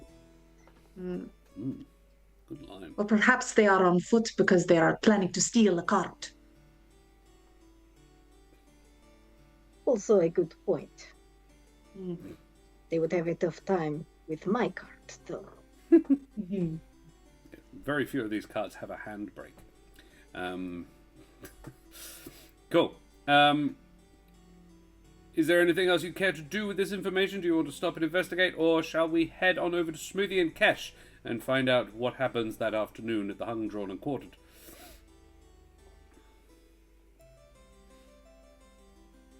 I mean, as we're approaching, I guess my eye would dip into the forest either side just to see if there's anyone waiting to pounce. There does not appear to be, I'll let the 17 carry over, there does not appear to be anyone waiting in ambush. Okay. You would guess... No, I'm not actually going to tell you that. You're just going to keep on riding? Very well. You do that, and we jump over to the Humblewood. Back to the Older Heart and the roots. Smoothie comes out of the passageway into the life node, powering the Older Heart's growth, and holding, I think, somewhat daintily, a leaf in the shape of the symbol of Titan. How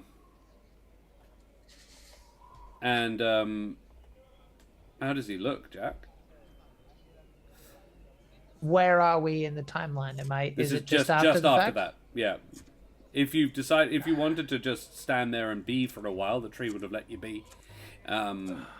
But he is emerging when he is ready to or wants to. That's a very good question. So I'm going to have to go meta for this, for it to sort of make sense, because we don't have the advantages other mediums have. So I have to describe it with my words. So because of his particular set of let's call it baggage with what we just described, these mentor figures in the sky, he's very grateful for the gift. He's not impolite, but once he's given this thing and he's being told more Titan propaganda, mute Karen. No, I wasn't saying it like a dick. I was just reminding. Although it might have come out that way.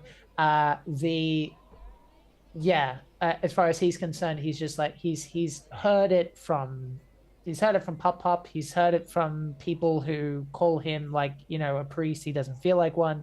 Then he's hearing it from the tree, and the tree is speaking for this amaranthine that gave him his powers, but can't give him a howdy do.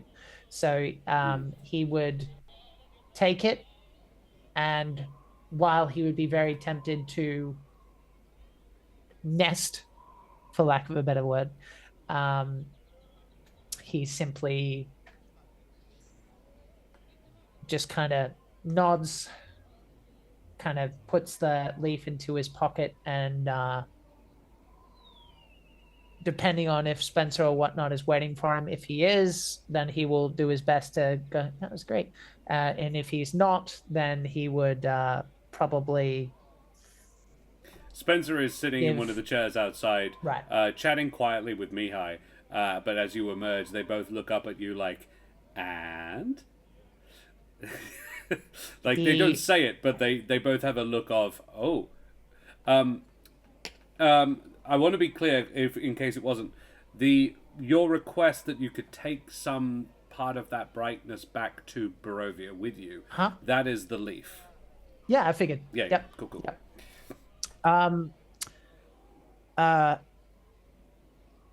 He probably the best performance of his life. If Selenox and Trish could see him now, he's like, that was great. Yeah. Oh, yeah.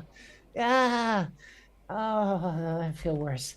And shit. Yeah.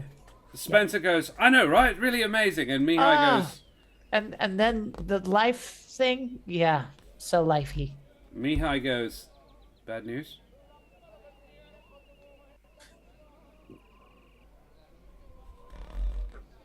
Oh.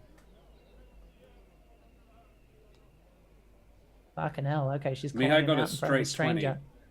Yeah. Yeah. They're both strangers.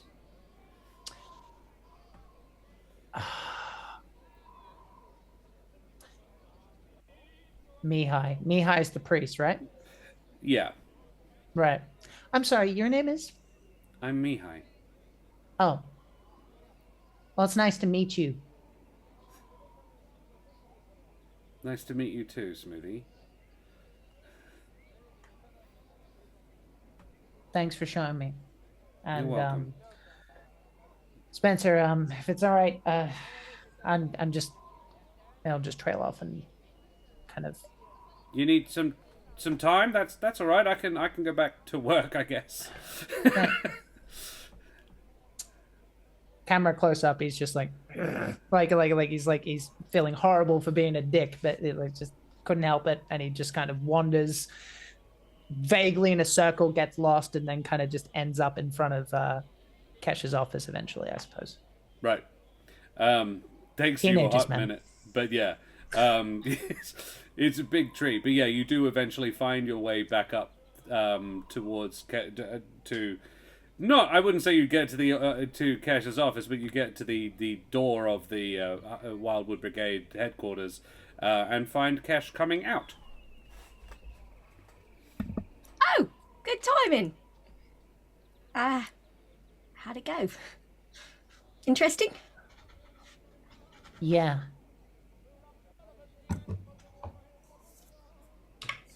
Can I do like a perception check or something to kind of get insight. a vibe off Smoothie right now? Yeah, this might be more interesting than what I was going to do. So, yeah, It would be insight. And Kesh is quite insightful, as I recall. You don't need to I am extremely insightful. You might be fucked, man. I'm Oh, boom, bam, baby. That is our a 26 26. to insight what Smoothie's going through right now. Yeah, I mean, you're up against a level 11 ranger. She's got quite high wisdom. And No, this is what it's like, I imagine, for Rachel when she's trying to have a quiet conversation. So, quid pro quo. Whatever you want to read from the previous scene, Karen, I suppose. That you feel conflicted and a little abandoned and fuck the gods sometimes. Yeah, let's say it kind of comes off like he's not even aware of it, but his ears are sort of doing like the raid, like just kind of like a cat's tail when it gets really pissed. Just, yeah, it's like that, but anxiety, threat detection response. Yeah, irritation as well. Yeah, right. Yeah. Kesh has had her own interesting encounters with gods, so she's going to pick up on that vibe and be like, "Oh, did the amaranthines do that irritating amaranthine thing?" What's that? Oh, you have choices, but also you don't. And we know stuff, but we won't tell you. You must choose, but don't choose wrong. Amaranthine, read DM. Yeah, is the tree. You're but a tiny amaranthine pawn then? in this mortal world that we are moving, but also you're super important and special. Is the tree one of those? Ah, Or is it its own thing? I've never heard of it. honestly, I haven't had enough interactions with the tree to judge it on that regard. So, merely my experience with others of the Amaranthine persuasion. Karen, you know that talking to the tree is exceptionally rare. I haven't said anything yet. But I'm just reminding Karen because Kesh does know this that and it can often induce a massive fucking headache. Either Smoothie is very gifted or got very lucky. But if the tree actually talked to you, that's it doesn't talk to a lot of people, so that's kind of cool. Doesn't talk to everybody. Well, talk. This is tough. What do I keep close to my chest here? Is it all right if I think at this exact moment he would be a little bit too high strung, but let's maybe imagine a time skip halfway through the lunch or something like that. Yeah. Yeah. As I eat raw steak. Kesh takes you to the Hung, Drawn and Quartered, which is not the finest restaurant in all the heart, but it is one of the best. It is a pub / life drawing classes / all male review. It's a varied establishment. It's a thing. Hung, drawn, and quartered. It will always, there also is accommodations on the top floor. The barman is a strig with a thick Scottish brogue, and you can order pretty much anything in here without judgment. Bennick comes here and gets raw carrion. You can have whatever, and if you want a raw steak, he'll do a raw steak. It won't be raw, but very rare. Yeah. Blue, still squealing. Yeah. Wait until it stops crying and then give it to me. Yeah. Apologies to any vegetarians. Stops mooing, I apologize. This will be a bug steak, so stops chittering. Depends. Is the Wildwood Brigade shouting him? Because rare. Oh yeah, Kesh is totally shouting this dude lunch. He's a friend of a friend. He looks like he had a rough time with the stupid tree, so yeah. Yeah. I think the only little bit of business I would want to say is that he would trade. I thought about this. I don't know if he has gold. I think he does, but I think it's more amusing to imagine that he basically gets out the random accoutrement that he managed to find this shit, and he gets a huge not a huge amount, but quite a few bottles of wine, and it's in his bag. For the road. He required then a he fair sits amount down. of random bullshit at the Ember Temple. Yeah. for example. Yeah. Yeah. Yeah. You want a golden boat? I've got a golden boat. Yeah. The halfway through the dinner, I imagine probably what he would open with is like, what happens to people that do bad things here? Well, it depends on the level of the bad thing. Anything from murder. Murder? If it was kind of cold, callous, I just wanted this person dead sort of murder, do they have corporal punishment? That's what Smoothie's asking, yeah. I'm asking the DM, do they execute people in the Older Heart? Very rarely. It is hard labor is normally the punishment. I like to. It also depends on your race. Less so nowadays, but that is very much bird folk. It's been a while since they executed a bird folk. Like, if Lazarus had been a humble folk, he probably would have been executed. That sort of, at some point in his past. Fortunately for him, he was a hero, and a bird folk to boot. This doesn't feel analogous to our world at all. They do, but it's fairly rare. There is, however, a fair amount of like punishment fits crime situation. So yeah, thieves are made often. It depends on the level, but if it's like you steal from a fruit seller, you're obliged to work for them for a week under supervision, that sort of thing. Don't do it again. But yeah. Gotcha. But yes, they absolutely have done that. They absolutely have executed people. We have been known to execute the occasional person, but you'd really have to earn it, you know, like one murder, not quite enough. You'd have to really go on a spree. We try to shape the punishment to the crime, I suppose. So if you'd gotten into an argument with someone and murdered them, you'd probably get hard labor.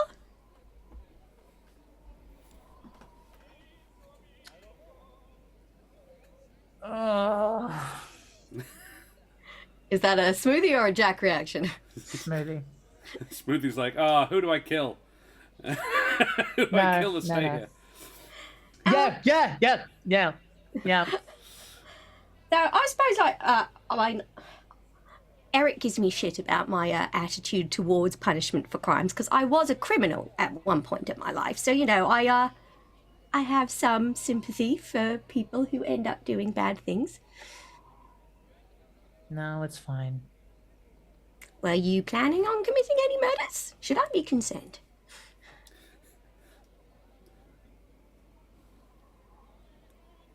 It's like the assistant commissioner of police you're having lunch with. Oh man, what a way to go!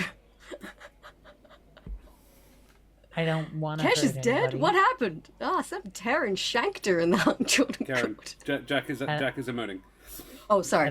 I don't want to hurt anybody, and certainly not going to do it while I'm here. But I think you know the answer to that. And I just.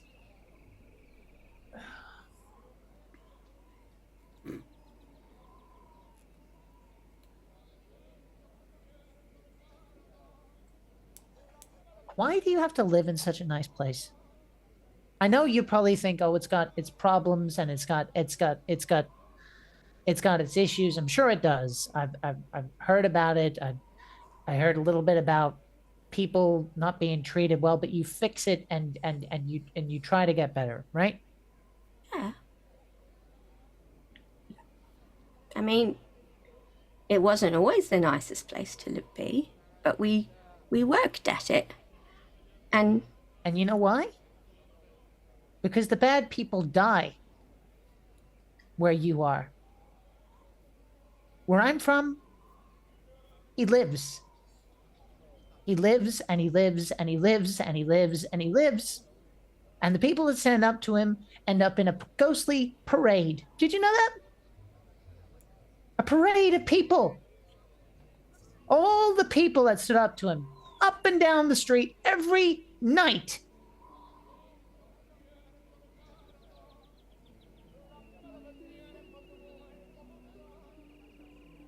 Kesh will kind of awkwardly reach across the table to take Smoothie's hand if he'll let her.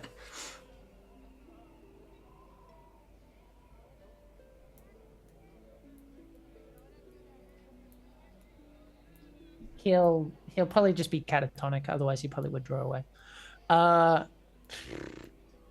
Smoothie. I mean, I won't claim to have endless authority over helping to stop bad things, but I do have some. And is there any help I could realistically give to your people? I don't think so. I know some magical folks. And we've dealt with some dark stuff before. Yeah, I know. That's why Trish came when I asked.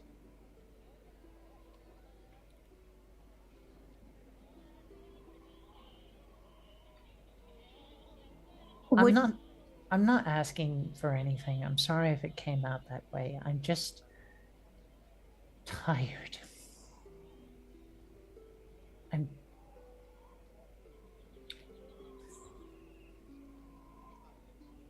tired of people acting like I have a choice. Even the tree, the tree was the only thing that ever asked me and Selenos. But it's not a choice if it's your home. Do you understand what I mean?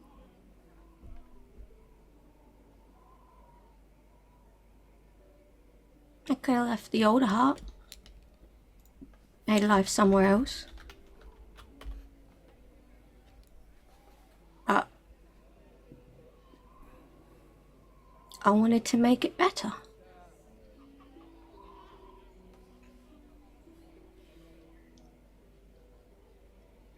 I just wish people would stop acting like it's something I can walk away from. I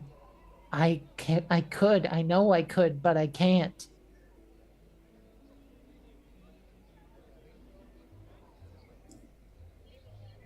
I just wish someone would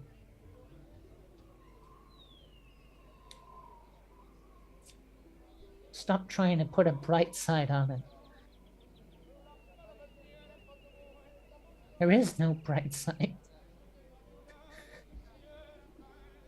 This is the best thing I've ever eaten. And I'm never gonna have it again.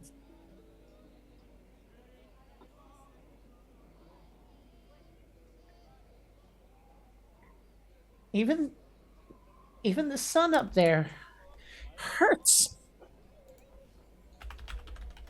But I like it better here. I want to stay.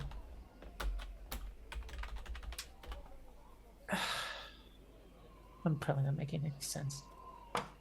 No,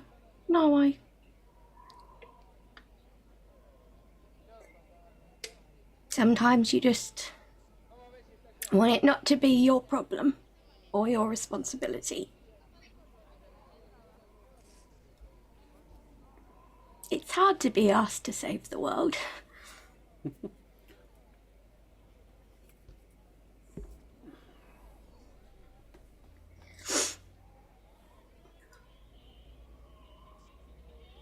I'm sorry, Cash. Don't apologize. It's all right.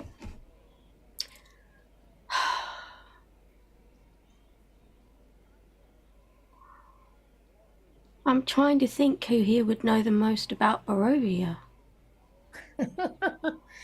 Most people think it's made up. Most people. Yeah.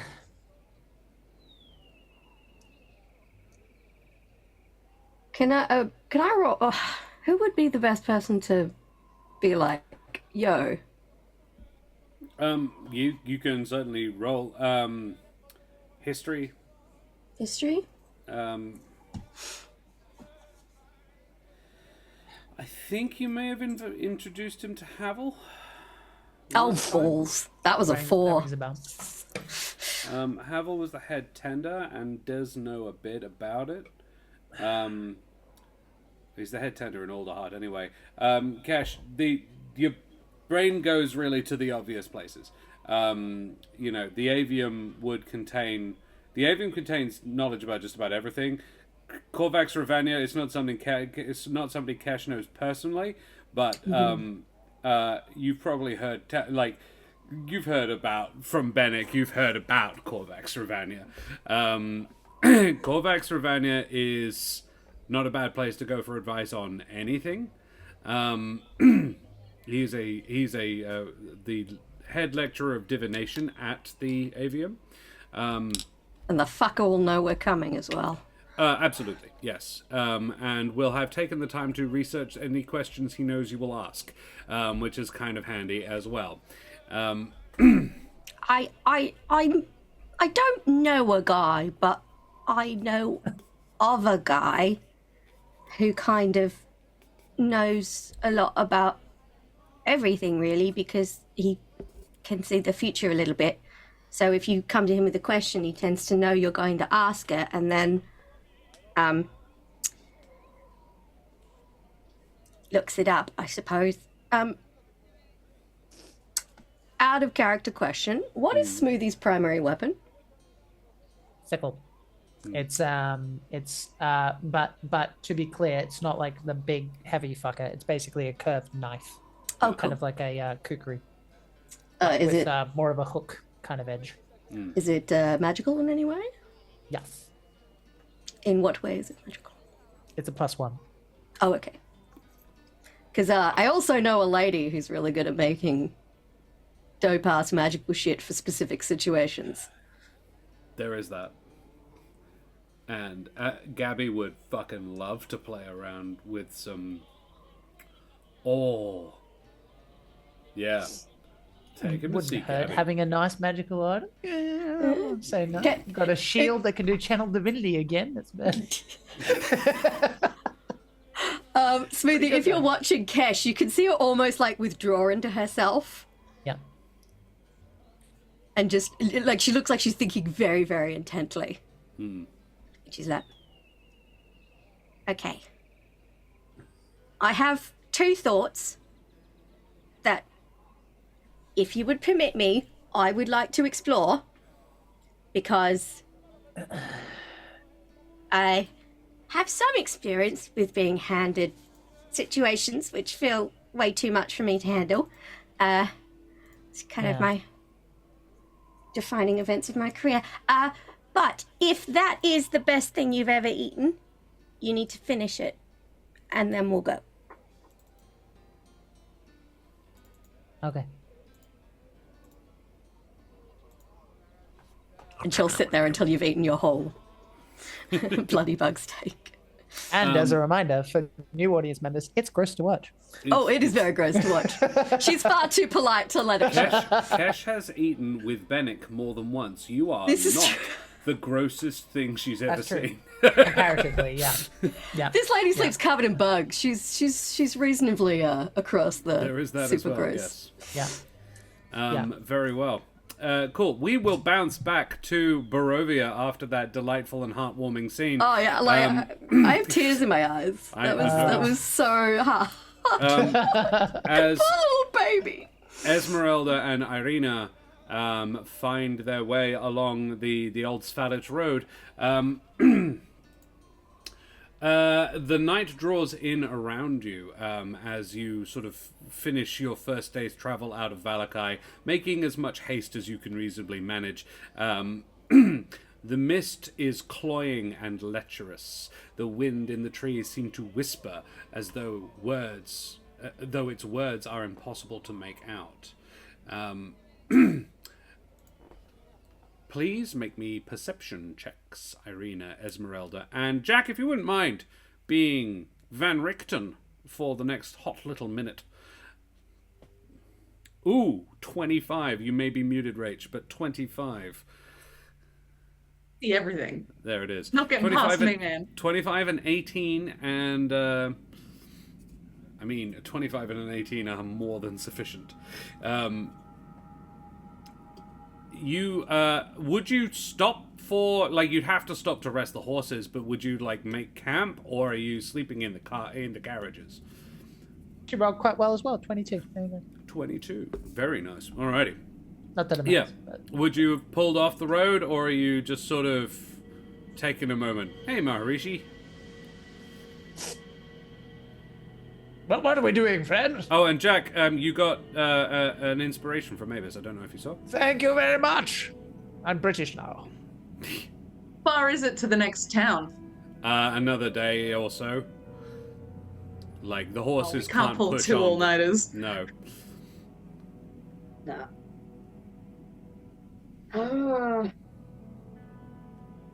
As much as I want to say that they're making camp, I don't think Ez is going to want to leave the carriages anywhere off the road. No.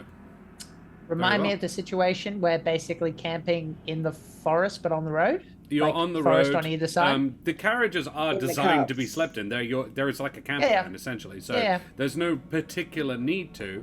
It's, do you make a campfire or anything like that, or do you just pull up next to each other, slightly off the road in case anybody needs to pass in the night, and otherwise just one of you All sits on things watch at considered, once? I might suggest sacrificing comfort this evening, on the off chance that he already doesn't know where you are, Miss Kolyanna.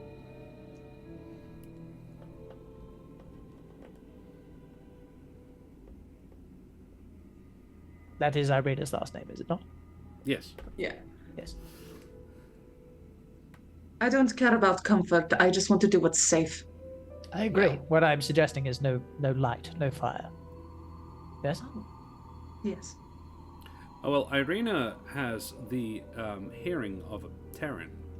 Rach, did we say we were going Chiro, or were we staying Lupul? Terran.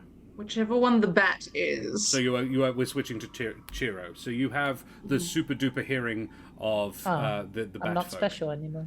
Oh well. Wait till Gabby's got done with you, man. Yeah. So yeah, you'd actually would have had advantage on that check. Not that you fucking needed it. So yeah, around. Would you sleep in watches, presumably? Yeah. Yeah. Who would take the middle watch? Think I'd want to go first, so not me. Probably me. Alrighty, Ezmerelda. You see a figure wandering, seemingly without aim, through the mist from up ahead, dressed in worn armor, a Vulpin by the look of her.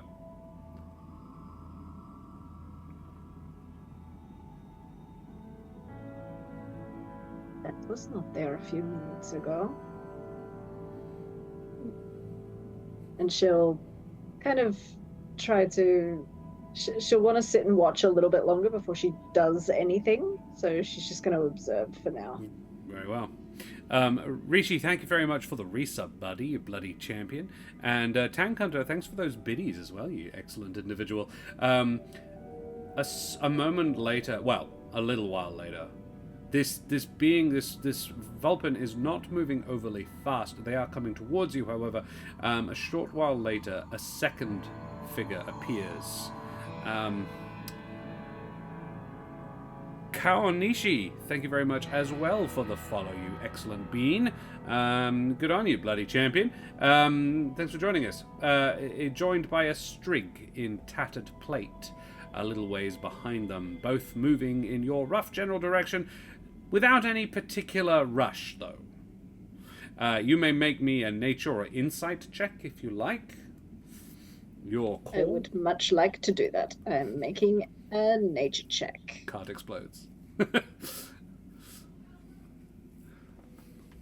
that was 21.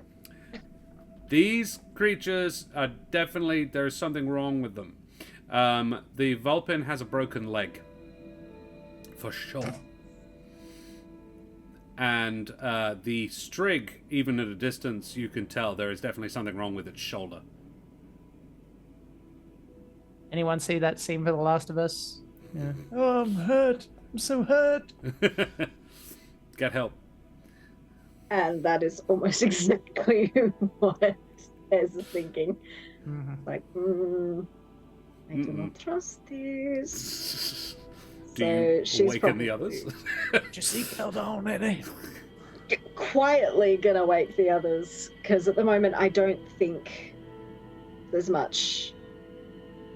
Like, she's gonna wake them, but she's probably gonna be like, Oh, Britannia. there's something what? there. Old man, there is someone out there. There are 2 of them. They appear injured. We need to keep watch on them. They are coming this way. They are. They were, when you went to wake the others up, no more than 50 feet away, moving at, I would say, 10 feet around.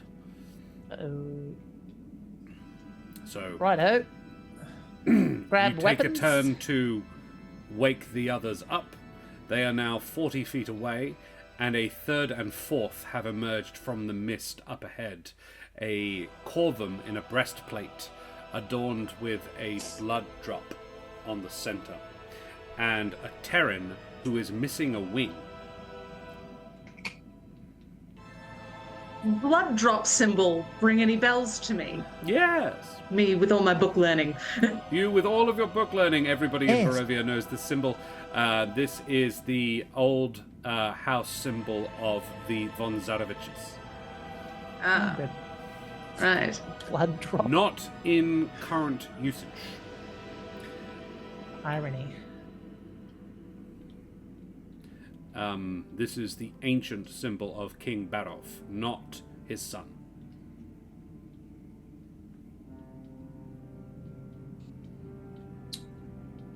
And If unless Ez anybody has has an anything location, specifically they would then- like to do.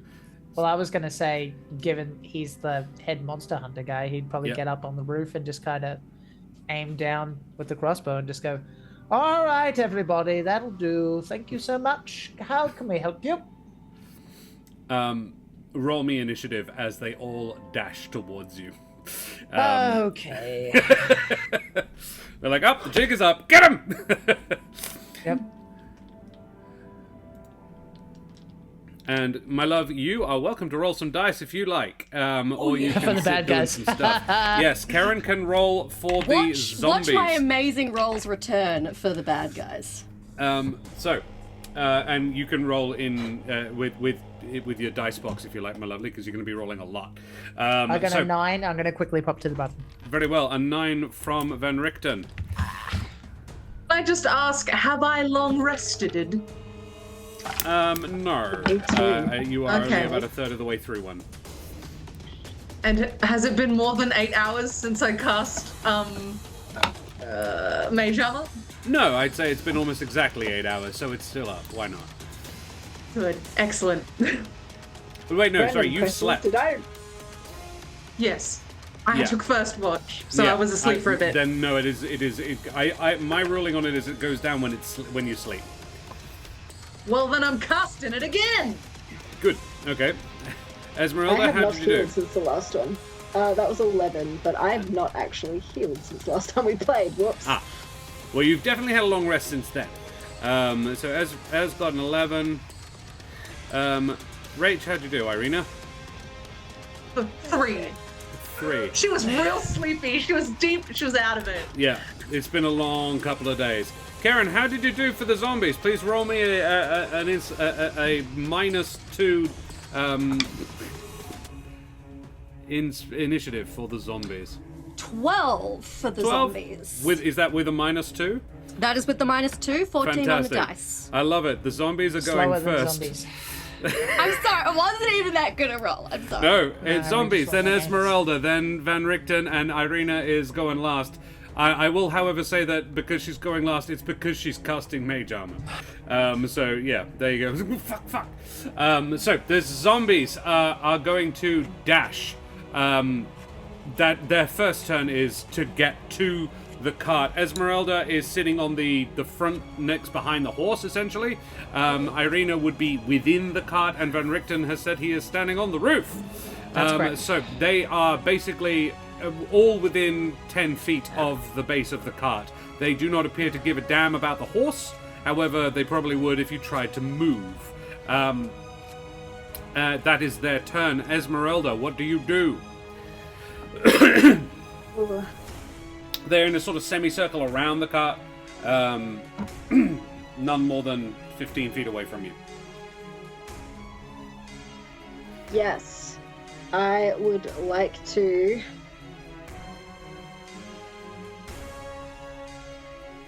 use the flamethrower.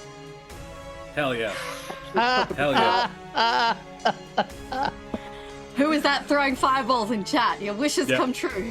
What's that game that has you fighting zombies in the shopping mall? Anyone remember? Anyway, I'm thinking of that. Yep, go ahead. Sounds great. Walking? No. Pretty good. Dead Island? Can't remember it. Nah. It's all right. an old game, but I'll come back to it. So I would say this is a cone effect, 15-foot cone, I feel. Just says 15-foot range. Fair 15-foot range. Yep.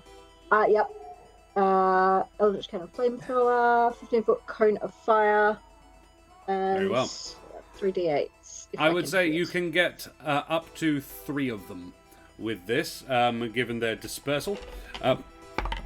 If you're... Well... Sorry. No, there would be 2 because of the horse. You don't want to cop the horse in it. So, yeah, 2 if you don't want to hurt the horse. 3 if you don't care about the fucking horse. I like my horse. Yeah, I assumed you liked your horse. All right. So, am I saving? Or Karen is saving? Dex saves, I imagine. So, -2. Yep, please. Do you just want one? Sorry, 2? Roll both of them, please. That is a 10 and an 11. So a fail, I think. Yes, all right. 2 fails. Roll 3d8 fire damage on both these zombies. That is 16. Oof. Alrighty. That's also the noise they make. So 1 and 2 have taken 16 fire damage. Very nice.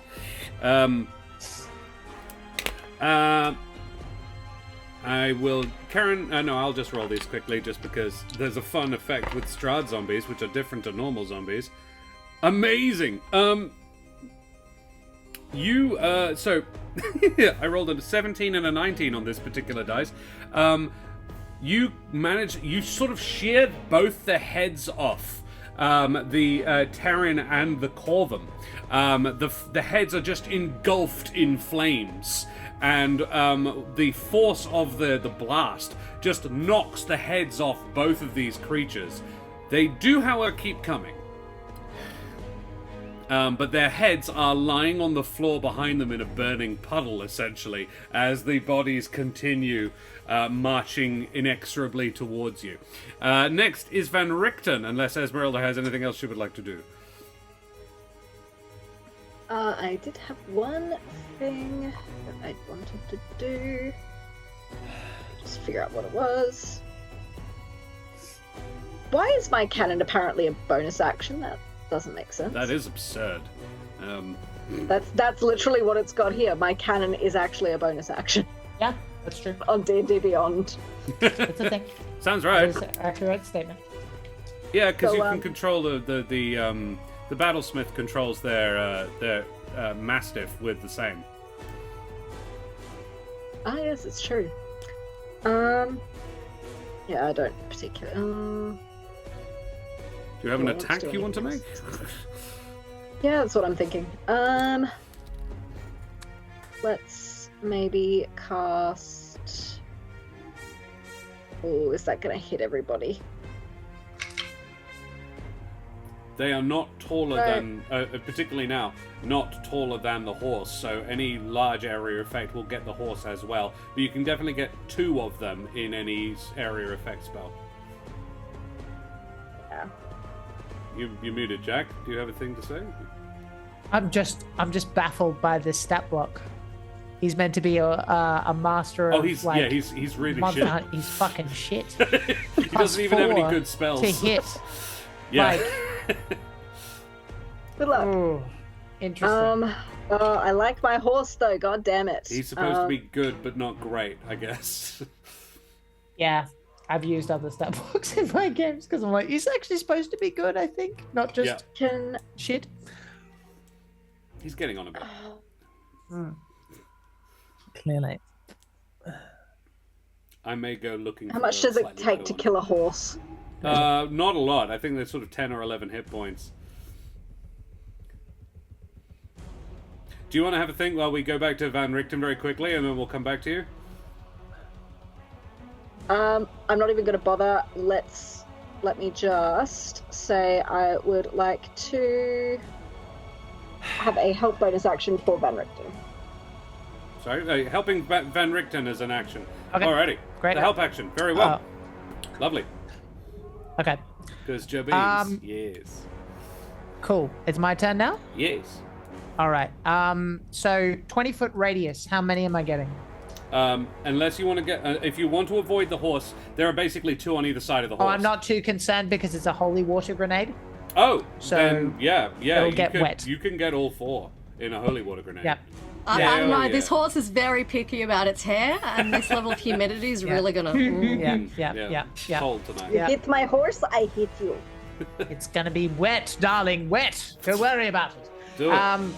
I imagine that the camera sort of like is focused on like the special arrow that he loads that has like a capsule on it. Hell yeah. And he goes, like, I don't know, like some sort of stupid action movie line, like "Eyes to see you," and even though it makes no sense. Why is this accent changing? I don't know. For convenience. Eyes to see you, good man. The sun will never set on the British Empire. As he fires it, and they need to make a dexterity save. I'm going to cast it at 5th level, because why not?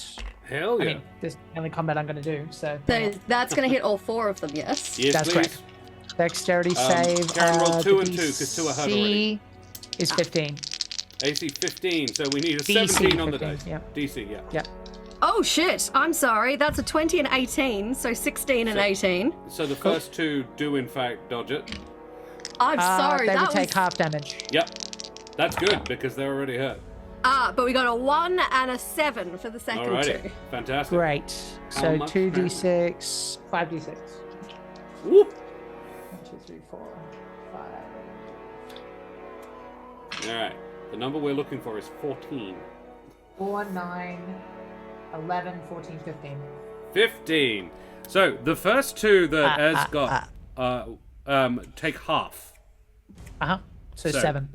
Yep.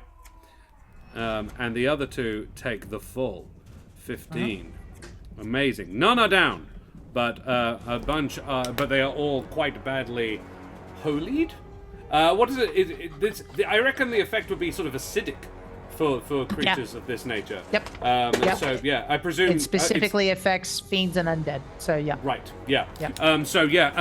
There is the other wing falls off the Terran. The Strig loses a leg to this and is now hopping mad. It's generally not very nice. Ireena. I got 2 questions. 1, how close are they? No more than 15 feet away from you. 10 from Ezmerelda. Okay. Question 2, the headless ones. Yep. They're still coming in a straight line, or are they kind of stumbling They around? don't appear to be incommoded any more than they would be by loss of any other part of themselves. Don't get me wrong, it's not the best thing that could happen to them, but it's not as incapacitating as it should be to not have their head. They seem to know where you are still.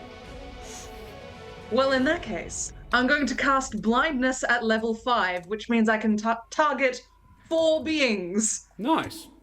Okay. It's a con save of 16. Interesting. Very, very cool. Karen, yes, all the enemies whom being naughty in my sight shall snuff Shall it. snuff it. Karen, Not can once. you make me a wisdom save? 4 is way off. How many? For 4 of them, all 4. It's a There's con save, I 2. think. We have Con 11 save, I and 8 apologize. on the dice. This is not a -2. This is a con save, so it's actually a +3. Okay, so you have a 14 and 11. I don't think a 14 does it? You're blinded. You're all blind. blind. It was So far. 16. We got 17 and 14 again. So, one succeeds. The other three, One not of so them much. can Very still nice. see. One The can rest still are see. fucked. The rest are now staggering blinded. Cool. Excellent. Then, anything else you would care to do, Ireena? That's me. That's me done. That's my action. Amazing. Alrighty. Karen, the zombies, all four are still up. However, 3 of them are blinded, which means they will be attacking with disadvantage, which means Ezmerelda is probably going to be fine. But let's roll some dice. One of them Okay. scrambles onto the top to get at Van Richten. This is the one that can still see. Two will... Is that a normal roll for that one? So let me tell you what you're rolling, because these are not normal zombies. These are Strahd zombies. okay. Strahd Sorry, I'll zombies shut up. have multi-attack. They get 3 attacks. Too 2 many. claws and a bite. However, if they don't have a face to bite you with, they just have to use their claws some more. 3 of them will just be... 2 of them will just be using claws. One of them, the one that can still see, is going to go for Van Richten, so we'll do that first. So 2 The roof? claws and a bite. It clambers up onto the roof. Cool. Yeah, They- with a fair amount of nimbleness for a one-legged strig. It's going to take its whole movement to get there, but it does it. Yes, Karen, it is a +3 to hit. 3 attacks. I'm doing the claws first. Very well. Two claws. We got a 12 and a 1. So All right. Probably not hitting Van Richten on a 12, I don't think. Yeah, but here's the Plus- thing, guys. Plus what? His armor class is 13. Again, this is what he's supposed to do. Yeah. So it's a +3, so that would be a 15 to hit. Yes. So a 15 and And a 4. Yeah. Okay. So that's one Fucking hit. hell. That's Um, a joke. And now with his bite, I believe. Yep. 12 on the dice, so 15 again. Another 15. All right, please. A 1d4 and a 1d6 of damage. So stupid. 5, 6 points of damage. A total of 8 points of damage, all up with the +1 from Why am the I so +1 useless? strength. Van Richten, you get all bit and clawed by the zombie that clambers up onto the roof with you. Ireena is going to get thought I attacked was by better one of than the this. blinded ones, and Ezmerelda is going to get attacked by the other 2 as it tries to force its way past Ez. So let's do Ezmerelda first. Karen, these 2 are both headless. So can you they- make me a whole 6 claw attacks on Ezmerelda with disadvantage? Okay, first attack. 3 on the dice. Nope. Second attack. 3 on the dice. Also nope. Third attack. 15 on the dice. Total. Very nice. What's Ezmerelda's Plus- AC? Oh, wow. Okay. 16. Is that with 15 disadvantage? plus. So, Yep. Yeah, okay. That's an 18 to hit. yeah. So a d6. I'll One. just roll that now. Oh, max 7 damage. A 2, so that's Nope. 5. A crit fail, Hey. I think that, and one more, and one more I think. is a 10 plus 3, so 13. 13 does not hit. All right. A total of 7 damage one. from 6 attacks on Ezmerelda. That blindness That's was fucking shit. fucking kicking their ass. I'm Alrighty. sorry. And now, 2 claws and a bite on Ireena as she gets sort of nommed upon a bit by a corvum in a breastplate. Are these That disadvantage as can't well? fucking see, so yeah, still disadvantage, unfortunately. Excellent. The AC being 15, I believe. 4 with plus 14. 3, so no. Nope. And a 7 plus 3, 10, so no. Yep, nope. And now the bite. 7.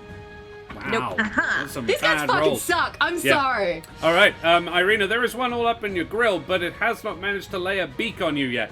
And we go back to the top of the order. It's Ezmerelda. You got clawed at by a headless Terran. Actually, it would be one of his feet claws as well, because it doesn't have any arms. He lost both wings. Yeah, both wings and his head. This is just a torso angrily scrabbling at you. So I'll bite your legs Literally off. the But Black Knight. yeah. Yeah. They are very close now. I don't know if you can flamethrower them anymore. No, that was my thought. Okay, I guess it is time for my rapier. Hell yeah. Well, that was shit. How shit? That was a 6. That is very shit. No, that does not hit. Yeah. Yep. Anything else? Or are you a one attack wonder?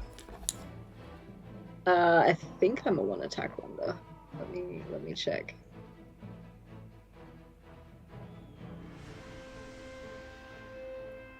Yeah, no, I think. Bonus action help? That's all I can do. Yes, please. On whom? I'm thinking Van Richten because Okay. he's shit.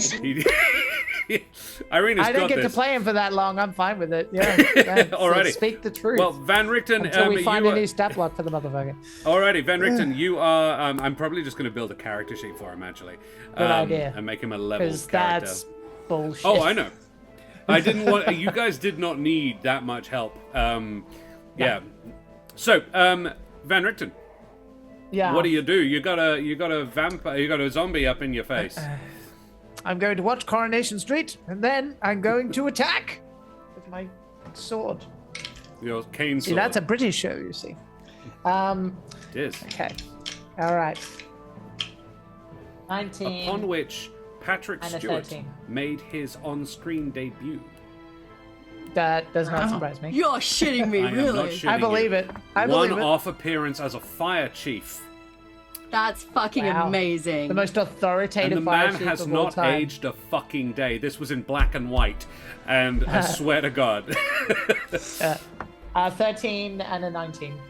13 and 19 to hit. Those both hit. This is Okay. one of the slightly healthier ones. Roll some damage. That's one hell of a one. quiz night question. On what TV show did Sir Patrick Stewart Yeah. make his screen debut? 11 on the dice plus. Trying to remember what the stat block is. Plus a 1. rapier, right? 12. 12.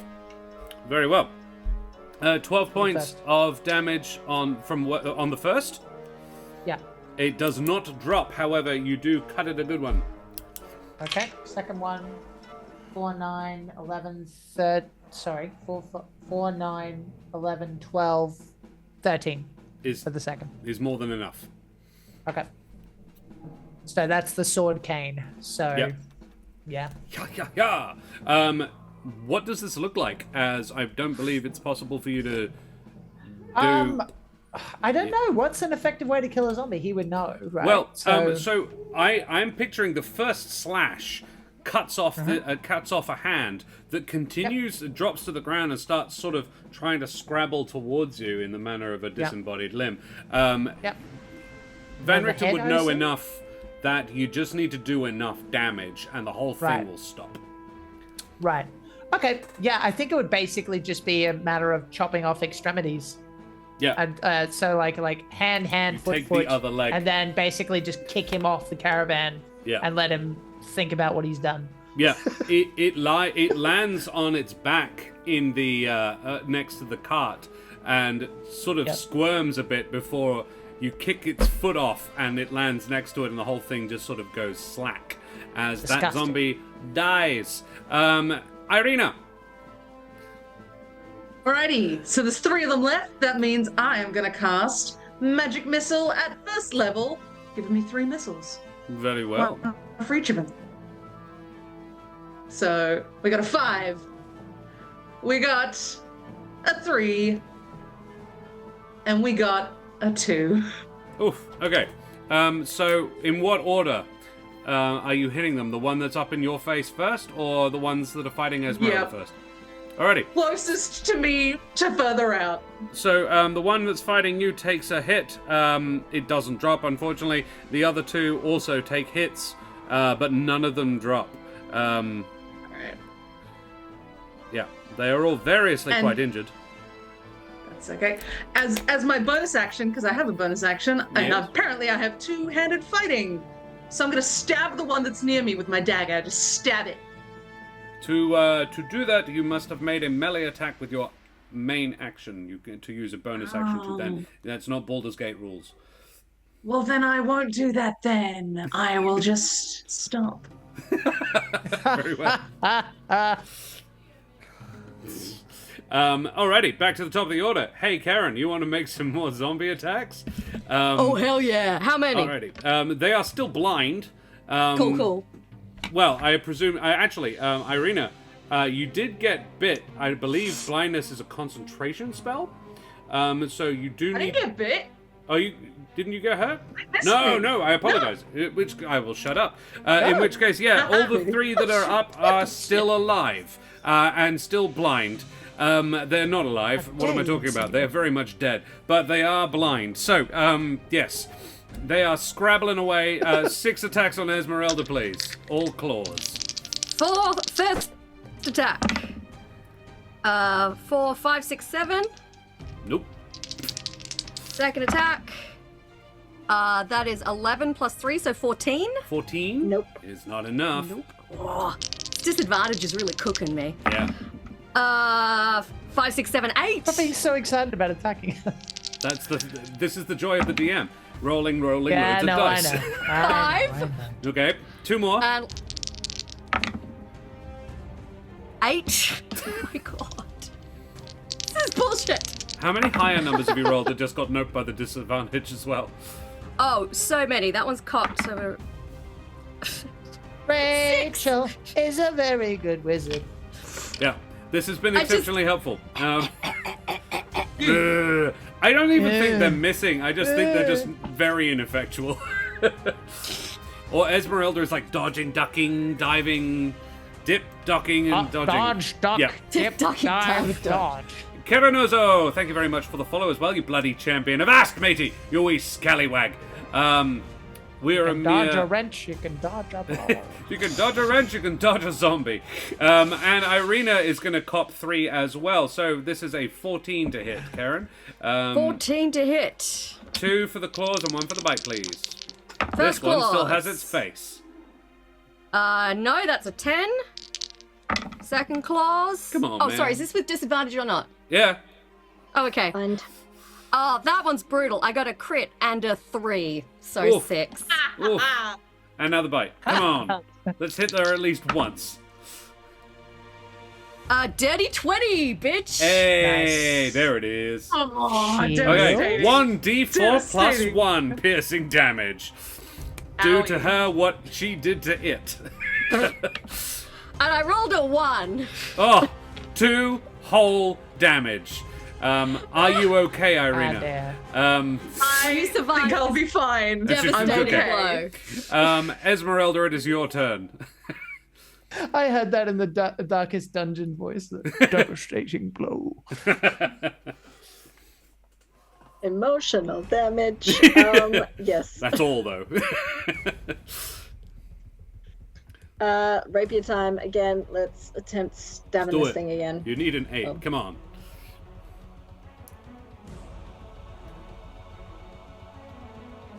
That is a That's 16. a 16. That'll do. That'll fucking do. Roll me some damage. Yay. I'll be about right. 2. Sorry, 6. 6 points of damage. Fun story. If you pick the correct one of 2 options, you'd actually succeed in killing it. So let's ask. I'm thinking. Do you attack number 1 or number 2?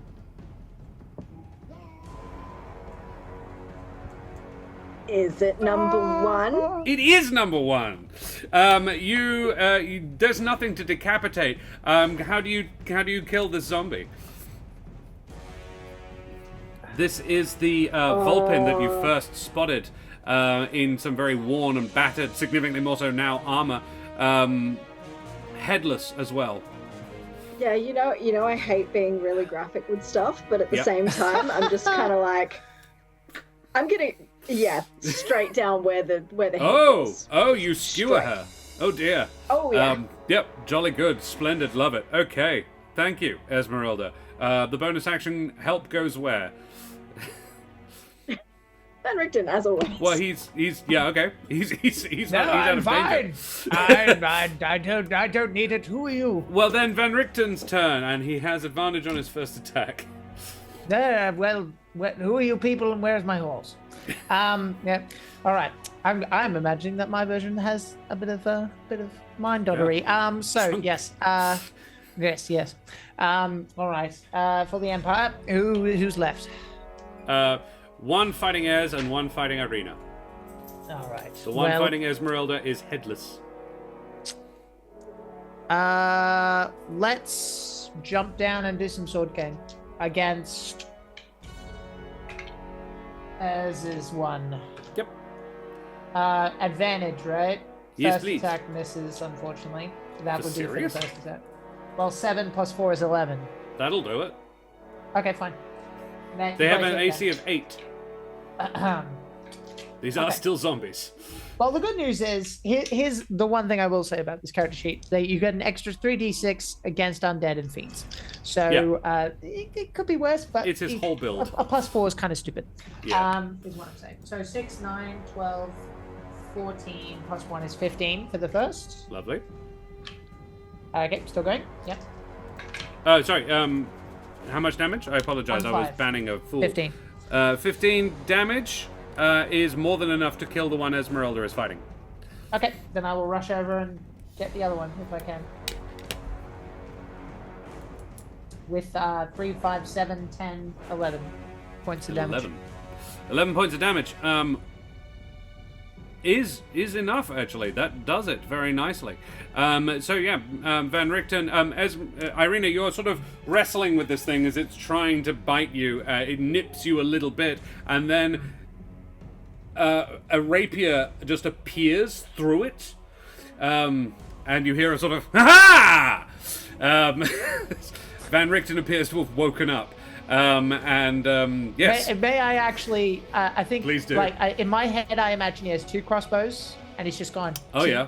And just aim, taking a second aim at the right spot, and just going. Hell and then- yeah. Yeah. Got 'Cause one. if there's mostly for efficiency purpose, not what's the word? Energy saving purposes. Yeah. So in my head, I'm imagining if anyone's seen Alice Cooper recently, he's rather old. So what he does is he surrounds himself with 7 people, right? And they do the energetic shit for him. But occasionally he'll twirl his baton and look, I'm doing shit. Just like, yes, you are, Alice. Good for you. Thanks. So it's very Good that. job, Grandpa. Yeah. Yeah. Fantastic. Alrighty. Well, that being the entertainment of the evening, can you please all roll me perception checks? As you sort of take a breather, take stock, take assessment, look for any more fucking zombies, I imagine. 20 something, 24 from 25. Ireena. It would not be with advantage as well, Ireena. This is a sight, not a hearing. 25 from Van Richten. Ez? Was it 14 from me. Thank you. Alrighty.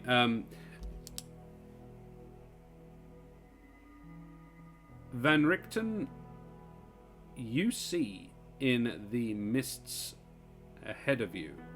In fact, no, I think Ireena and Van Richten would see this. It's both ridiculously high. You see in the mists ahead of you as Ezmerelda tends to her slightly damp horse, a figure, unlike the others, standing watching you. A Terran in a very nice red suit.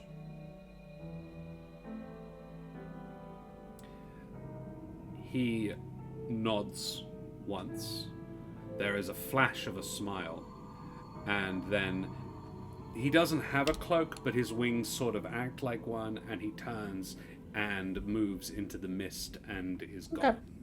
I think he would just kind of give in my head, I imagine there's almost like a weird respect between the two of them, just like we haven't killed each other yet. Yeah. Just nodding at the same time. Yeah. Love it. Ireena, you see this figure. He has come to you twice in the night. And it is unusual. You would You are surprised that he leaves, I suppose.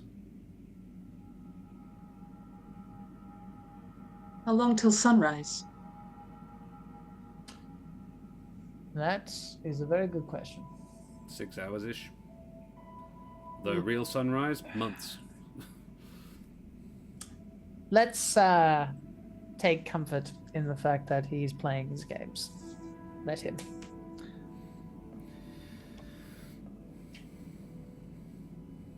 Well, if everyone has had enough sleep, shall we get moving again?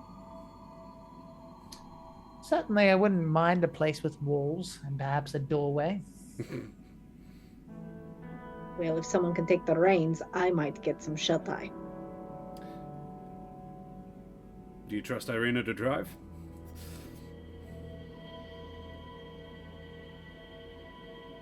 Tie us to your carriage. You go first, Richten. Fair enough. Very well.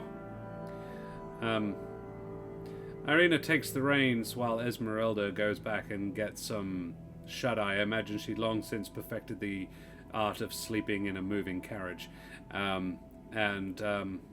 You proceed on to the future. And we head back to the Humblewood one last time to see where Cash has taken Smoothie. And for those curious who have never watched of Elements and Evil, I have added Cash to the stat block reel there, so you can see who the heck we're talking about. Cash, Cool. Where do you take Smoothie? Well, first I'm taking Smoothie to see Gabby. So I head off to the tender halls. Yep, With you do. like with a certain like vim and vigor. Like Kesh has been pretty chill, and now she's like, no, I can help. Damn it. So Smoothie, you're being towed a little bit, unless you are of mind to resist. No, I don't think so. He's probably got this expression of like, oh, I said too much and now I've got another person roped into my bullshit. But okay, It's like, here you're we go. going to be helped, sir. Yeah. You are So you taken get you are you're taken taken to to the the- tender halls. Tender halls. I'll like grab someone and be like, could you find Havel for me? I'm just going to go see Gabby. I'll be there. This yeah, is you- Smoothie. He's You a thing. grab Bob, and Bob says, "Oh, right, Bob! yeah. Your wife's still dead. Why does everyone bring it up? We don't actually know if Bob's wife is dead. Oh, or not. she is. She is? Oh, okay. Yeah, she died We're in all being Ashbarrow. raging assholes. Cool. Maybe it's their It was way a- of coping in the woods. Smoothie It wouldn't was know. an offhand Is that- oh. joke from Brendan a long time ago. He was like, "Hey, Bob, wife's still dead? Excellent." But we've never sort of let Brendan forget it. So yes, Bob goes and gets Havel and brings him to Gabby's workshop. Gabby is a Corvum in green robes of a tender. However, that is where the similarities to her tender brethren end. She is an artificer of some repute, known for making weird crap out of bollocks. She goes, "Cash, how you going? Good to see you. Hi, Been a while. Gabby. How you going?" I'm having an interesting day. This is Smoothie, Gabby, Smoothie. Lovely to meet you. Yeah. Smoothie's crossed paths with Trish in the past, which is how we kind of know each other. That's not Trish important. Caper. Oh wow, that's cool. But what's important right now is how much do you know about Burrowvia? Shit, that's okay. Not a lot. Got to be honest. Not really our purview, but Yep. I am reliably informed it's a real place, and that Okay, stuff you're- there is really crap. I didn't think you could get there. I thought that was the point of it.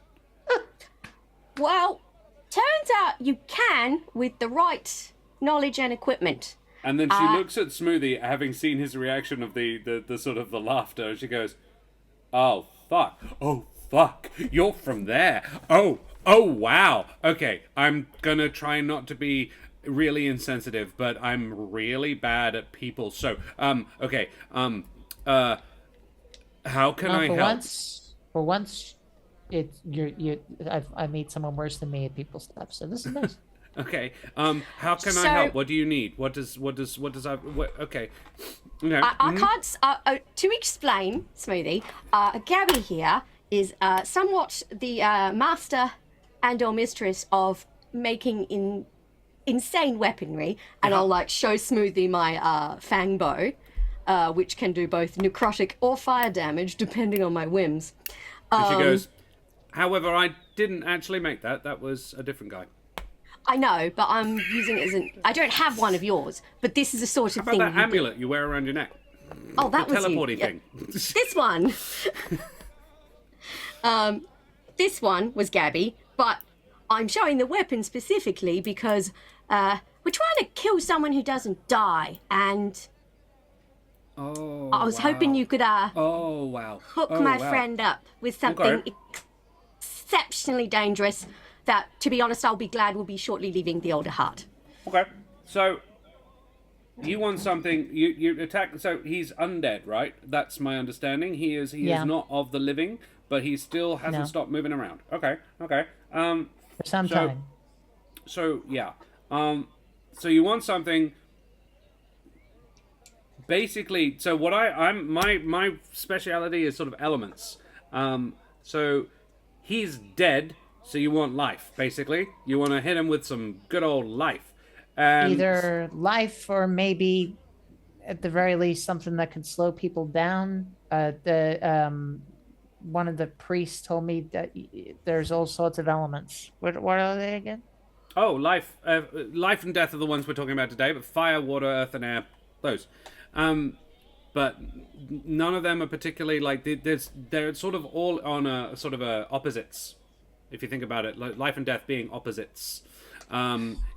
Massive oversimplification, but for our purposes, so if you have anything particularly life aligned, then I could maybe. Where the heck did you get that? The tree. She reaches out and pats the wall, which is made of the same tree, and she goes, You're kind, you're nice. And yeah, all right. I mean, Corvum can do this thing where they look at a thing and know exactly what it can do. And she gives it her appraising eye. You can see this glint in her eye. She is the demeanor of a magpie. And she goes, that I could maybe bind it into a weapon without robbing it of any of its current abilities. So it basically just imbues a weapon. How are you? Do you have any? Boom. That. Yeah. Oh, dude, that would be perfect. Okay, cool. Are you a Titan worshipper? Yeah. Yeah, that'll be rough. Okay.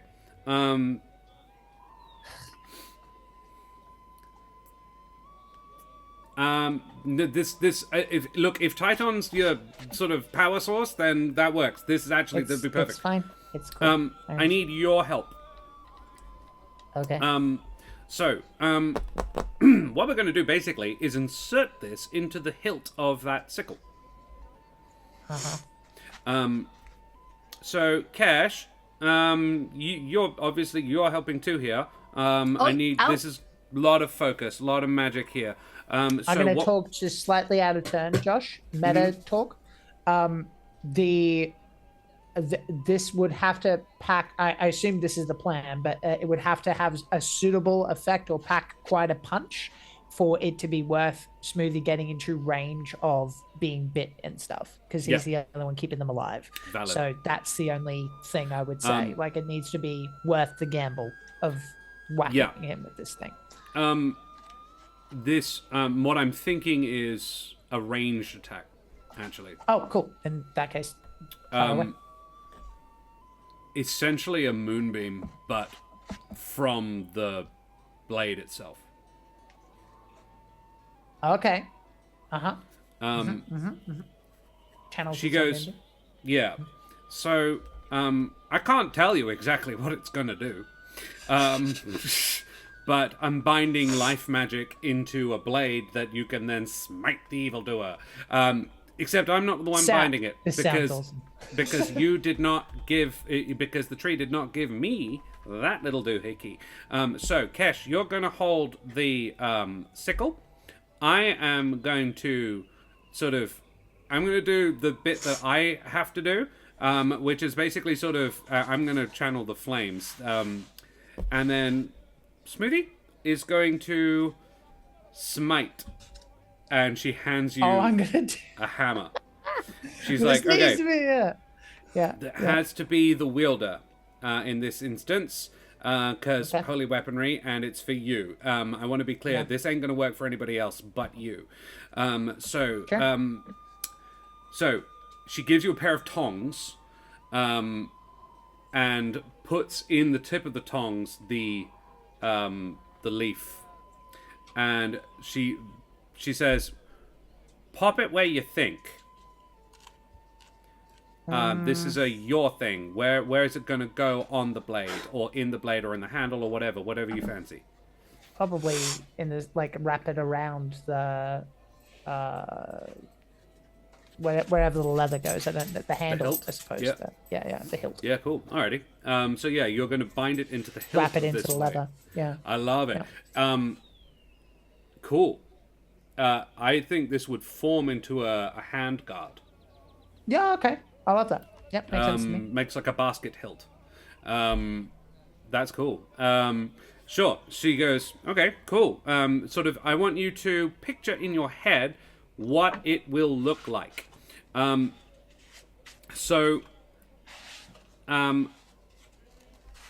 you hold it with your left hand, your right hand, you're right-handed, right? Yes. She gives Never you thought about it. puts in your right hand. It rarely comes up. Puts in your right hand a blacksmith's hammer, and says, "Right, so you're going to hold that over the blade that Kesh is holding, on the anvil, and you're going to smite it. And I am going to heat the anvil up with my magic." And between the three of us, we are going to channel as much magical energy as we can into it at the same time. And this is a moving target DC. Every 5 points you beat the DC by, you get an extra D8 of damage on the eventual weapon that you are creating. So there is a baseline that you need to get for it to work at all. And if it does, everything you get beyond that. All three of you will be making either Arcana or Religion checks. Ooh. I think I got inspiration again, so good news. Okay. I'm not sure if I'm good at either of And those things. Rach, can I get you to make an Arcana check? Your Arcana and Gabby's would probably be pretty close to the same. I rolled physical because I have nice amethyst Fair dice enough. that I want to use, but I got a 15. A 15, Plus a 2, so 17. 13 sorry. from Cash, and Ireena Kolyanna, or Gabby, got a fucking 24, knocking it out of the park. So a 15, a come 13, through. and a 24, you say. Was that right, Jack? You got a 15? 17. 17. 17, so 15 plus 2. 30, 54. That is 4 d8s. The number you needed was a 25 to make it work at all. Anything exceeding 25 by 5s, you get another d8 of damage. So, an 8, you will get an 8d8 sunbeam or moonbeam that you can emit from this blade with a range of 30 feet. This Like is a line? Yes. All creatures within a 30-feet line, 4d8 radiant damage. This is a once per day attack. Yeah, fair enough. Other than that, 88. Fucking Jesus. 4d8. Oh, okay. That's good. Come on. 4d8, but still not a bad hit for a single attack. It is a dex save for to try and avoid it, but it would be on your spell save DC. Yeah. And all creatures in a 30-foot line. I'll write it all up. The blade itself is also now a radiant weapon. So all the damage it does is radiant, though it is not a +1 or anything. It is, however, also a +2 spellcasting focus. Mm-hmm. And can you please describe the... so Kesh holds the blade itself, probably by the blade, because Smoothie is going to be working on the handle. Smoothie holds the actual leaf itself and brings the hammer down, while Gabby places her claws over the whole business, and the anvil turns a ruddy red, and the heat emerging from it is really quite powerful. All three of you focus your various types of magic into it, and the weave itself bends around this weapon as Smoothie brings the hammer down. And Smoothie, there is a bright flash. You see sort of ghosts of images in your vision for a little minute. And as your vision clears, you find yourself holding a new weapon. Please describe said weapon. Okay. Well, you said moonbeam, but it's interesting. Because it's mostly a gift from the tree, I wouldn't be surprised. I mean, sunbeam might be closer, but I don't think it's pure light. I think it's probably like a flash of like sort of, and I say this with hesitance, but also perfect if it's true. I believe Helvik had fireflies back in the day. Yes. Did he not? Yes, he did. So that's somewhat Long ago. poetic, because that was my first thought. Okay. Like, you know, kind of like these fireflies just kind of, because it comes from nature. That was my first thought. Sure. And after they kind of dissipate, it's the same kind of hook shape, but it has through the metal, the steel, this kind of gold element to it, kind of like, it's not perfect, but I kind of imagine Japanese pottery.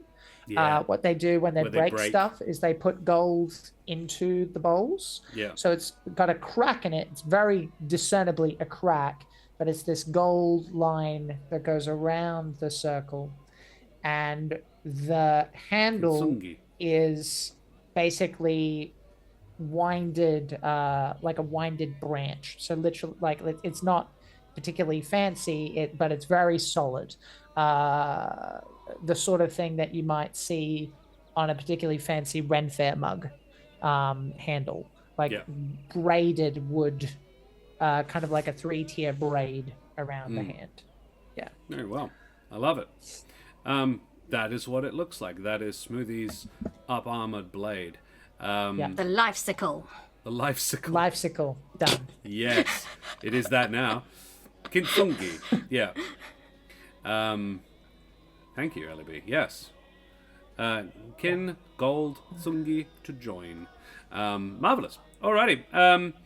And then Kesh, after Gabby's like, I'm afraid, other than upgunning you, I'm not a font of knowledge about a place I didn't even know was really real until just now. That's okay. That's why I asked Havel to stop by. And given that it is coming up on 10 p.m., I think we will sort of call it there, because Eliby is a sleepy girl, and that is okay. But it has been an absolute pleasure this evening, guys. Thank you so much for hanging out with us this evening. We will come back to Jack and where Smoothie's at. I will actually run... I will run it by Jack. Now, where is Smoothie at now? It sounds like the conversation with Kesh shifted things in his mind a bit, or just sort of settled it, gave him a chance to settle himself. Where is he at? I mean, yeah, I mean, basically imagine, I suppose, someone who realizes halfway through, like when people first went to the First World War, they're like, oh, this will be great. And then they realize it's not so great. Yeah. He kind of knew that all along, but he had a lot of barriers to not think about it. and then they fell away. And now he's back, and he has a chance to retreat, but he knows he can't. It's not in the cards. It's not something he could live with, even though he knows he will probably lose something going back. Yep. Alrighty. Excellent. Well, guys, we should go away from here now. But before we do, we need to do a quick round of favorite moments. Do a speed run. In fact, to assist with that, rather than our normal method of flattering one person individually, we will roll for who goes first, and they must flatter everybody and then themselves. And that can be tends to speed things up a little bit. So, can we have a D5 rather in chat, please, to see who we flatter first? LEB being 1, Rach being 2, me 3, Jack 4, Karen 5. Go to 5. That's Karen. Let's flatter Karen first of all. John, you 2, 3, 5. Thank you very much for the follow, you bloody champion. Avast, matey, you wee scallywag. So, Karen, you're going to flatter everybody else and then yourself. Go for it. Okay.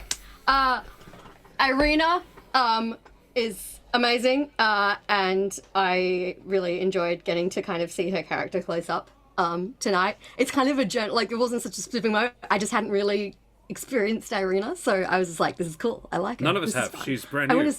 I want to see what she's. I like her vibe. I'm intrigued.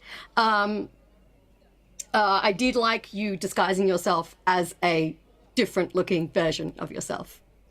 You could have gone out there. You could have completely changed yourself. You're like, nah, I'm just a different red bat. Rock on. Ezmerelda, carriage queen, occasionally delightfully sassy as well, which is always fun. Oh my god. DM, I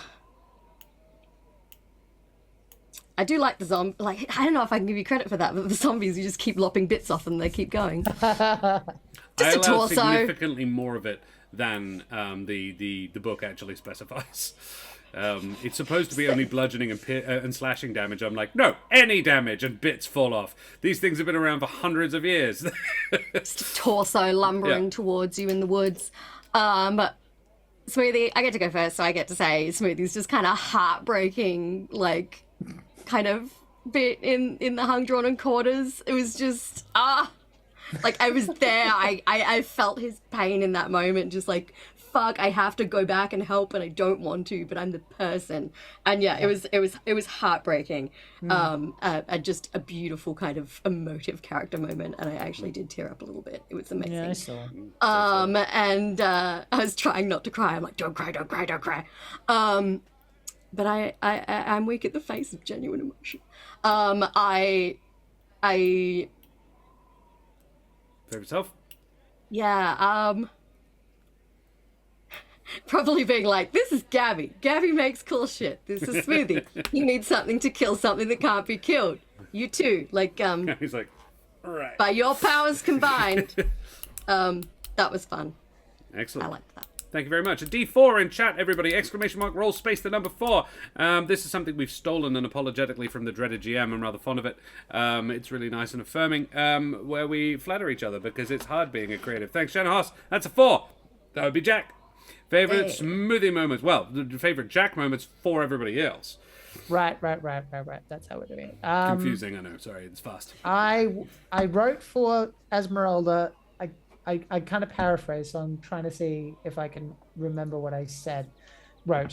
I said, I wonder if quotation mark the night. I think it was like something like, I wonder if they are part of the night or something like that. The reason was it was just Bella Lugosi. It was perfect. It was like, I was like you literally like, you're like, you said the line. I was like waiting for you like children of the night, and I'm like, yes, again. As the horror fan made me happy. Okay, Rachel, that we should fucking leave. Like, what did you learn? That we should fucking leave. Fucking leave. To the point is Ireena. Josh, with the weapon stuff, it's always nice to improvise and work on stuff. Fun fact, internet, not that you would know because he handled it like a champion, but I kind of threw Josh a curveball, which I don't normally do. I tend to let him know in advance. But in this case, my computer did all sorts of bullshit, and he went with it and worked with me extremely well. So I appreciate him for doing that. Kesh, empathizing with me in the moment. Great scene partner. Everybody here is great, but it's particularly like it was a really nice thing that we got to have these two characters who probably have the most in common out of all the disparate characters in the campaign, and it was really nice to kind of really have that moment, because I don't know how to put this. Like, I was watching a documentary about reunion of Friends, and everyone's like, "Oh man, no one knew what it was like being a cast member on like the biggest TV show in the world except these four other people." And that's kind of what I thought of in the moment. Like, no one else will get it. We can explain it, they can sympathize, but they don't understand. Yeah. And that was really cool. So I appreciated that. Yeah. Oh, yeah. Yeah. Favorite self? Look, it's a pretty low day for me, so I got through the damn thing. I'm proud of that. There you go. Yeah, buddy. You did a You cracking did. job. You did a cracking job. Yeah. Thanks. You brought another cast member to tears. Let's put it that way, and in a good way. Favorite I fucking D3. hate working with it. Don't make me do Never it again. There's a reason I do the other show. You need a D3 in chat, please. We have a few from people in chat. Consoling Smoothie at dinner. The line about they could be waiting to steal a wagon. What's a life node? Karen rolling the worst zombie attacks ever. Oh my god. Prepare my to be fucking handled. zombies. Shanahouse rolls a 1. That would be Ellie B. Favorite everybody else Ellie B moments. Yes, I do have them. I wrote them down. Hey. Yay. So favorite smoothie moment was probably with the tree, actually. I am. I enjoyed the interaction with the tree and just kind of the little snippets of what's happened before kind of bleeding through with that interaction. It was really nice. Kesh with the flumps, or the flump. And Yeah. Are we team Blant or we team flump? Was it a flump or a black? This is important. Flump? I can't even remember. That was my No, favorite chat that was the moment as joke. well. There's so much being provoked in chat as well. It was like, it's great. It was beautiful. It was beautiful. I liked, so two of these moments have already been said, but I need to reiterate them because they were perfect. Just Ireena and needing to leave. That's all I've got. Ireena and needing to leave. Yeah. Because it was just like, yes, I like this character. This character is good. I'm in certain danger. Well, better go. Better fuck off. And we leave. Ez loves that. And then Josh, just everything with the zombies. Everything. No notes. It was great. Thank you. It was beautiful. And I guess myself was kind of the canon reveal. Yeah. That it's actually a flamethrower and I'm just gonna make it do things. It's fun. Hell yeah. Alrighty. Roll space the number 2 in chat, please. Shanahouse says Bob was a gem as well. And his wife still dead? Oh, good. Still dead. It's a Fish of got a blood. new wife, Too hot that'll for be this illegal concerning. lemonade stand. No, man. life. That's a 2. That's me. Favorite me moments to everybody else. My favorite rage moment I have written down is not one to hunker, which I thought was excellent. My favorite Ellie B moment has to be the poem about Ireena at the very beginning. That was solid. My favorite Karen moment is fucking just... So I asked Karen about an hour before we went live, hey, there's a scene I wouldn't mind you and actually Smoothie having. And Karen was like, yeah, no, I can fucking do that. Does that mean I have to make myself, like, wear clothes and stuff? And, yeah, because this would have been a bed day I was in bed with for 3 Karen. days of grease in my hair at this point. So, yeah, the fact that she got up and then she was like, yeah, no, I can just be in the show. Fine, fuck it. Apropos of nothing, I can switch Karen. I can switch Kesh back on. That's great. That's fine. Just mad props to somebody who can just pull that out of her ass. And do a heartfelt, tear-wrenching scene with Smoothie with it was just next level. Being the kind person that they needed to be for him at that moment was really, really cool. And Jack, I'm going to talk the scene, but I'm going to mention specifically I had two, but the heartbreaking. This is the finest meal I've ever eaten. I'm like, oh shit, that hurt. That hit me in the feels. And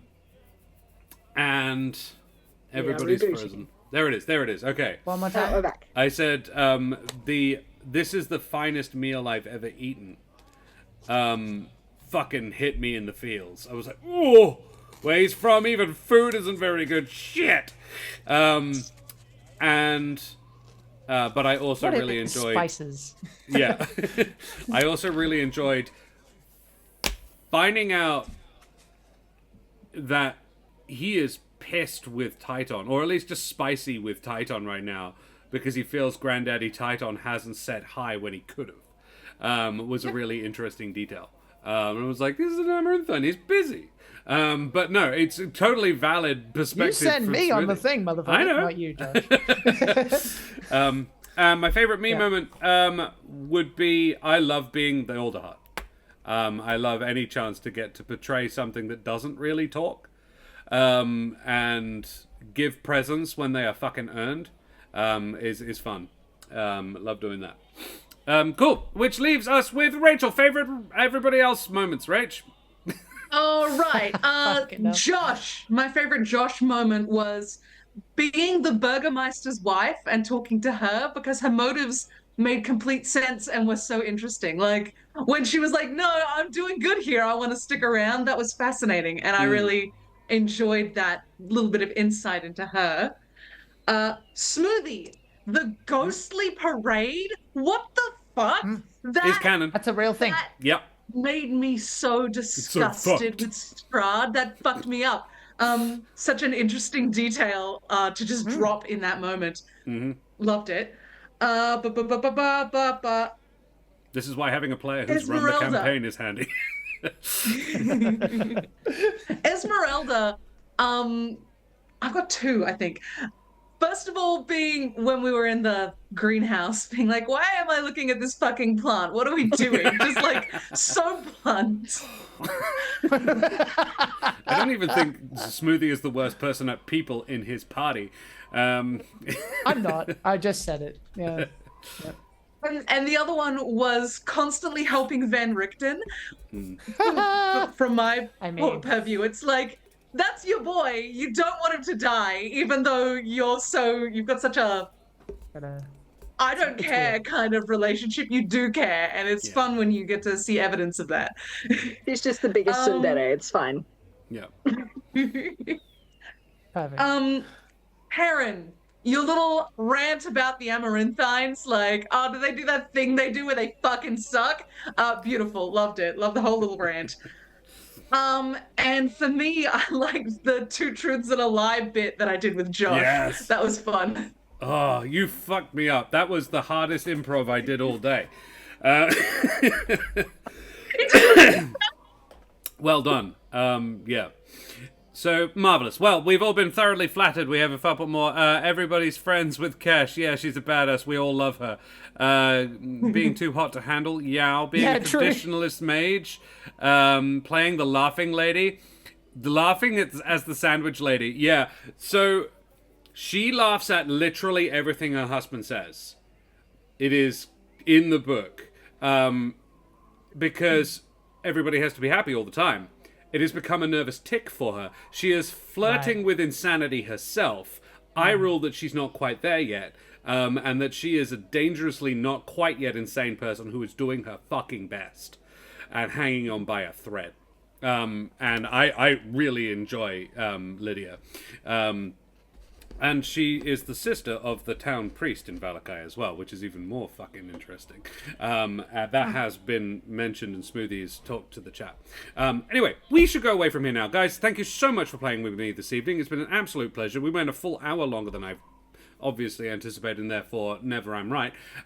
So, guys, who the absolute heck have you been? Really fast. Karen, who the heck are you? You're muted, my love. You're muted.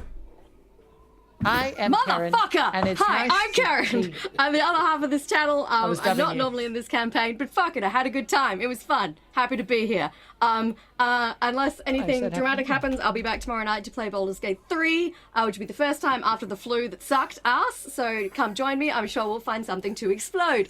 Maybe casual. I don't know. And yeah, dead. then I'll be back on Thursday for our adventures in Espinora with Kiki, the fireworks obsessed pigeon. Hell yeah. Yes, more Humblewood this week. Jack, who the heck are you?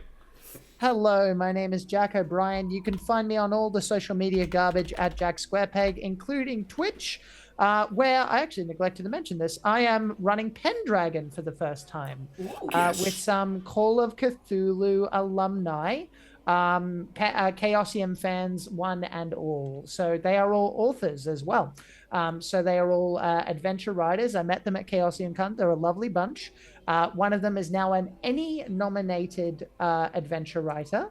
Her name is Kat Clay, along with Jason Lee and David Waldron, and Nephthys Nile, who some of you might know.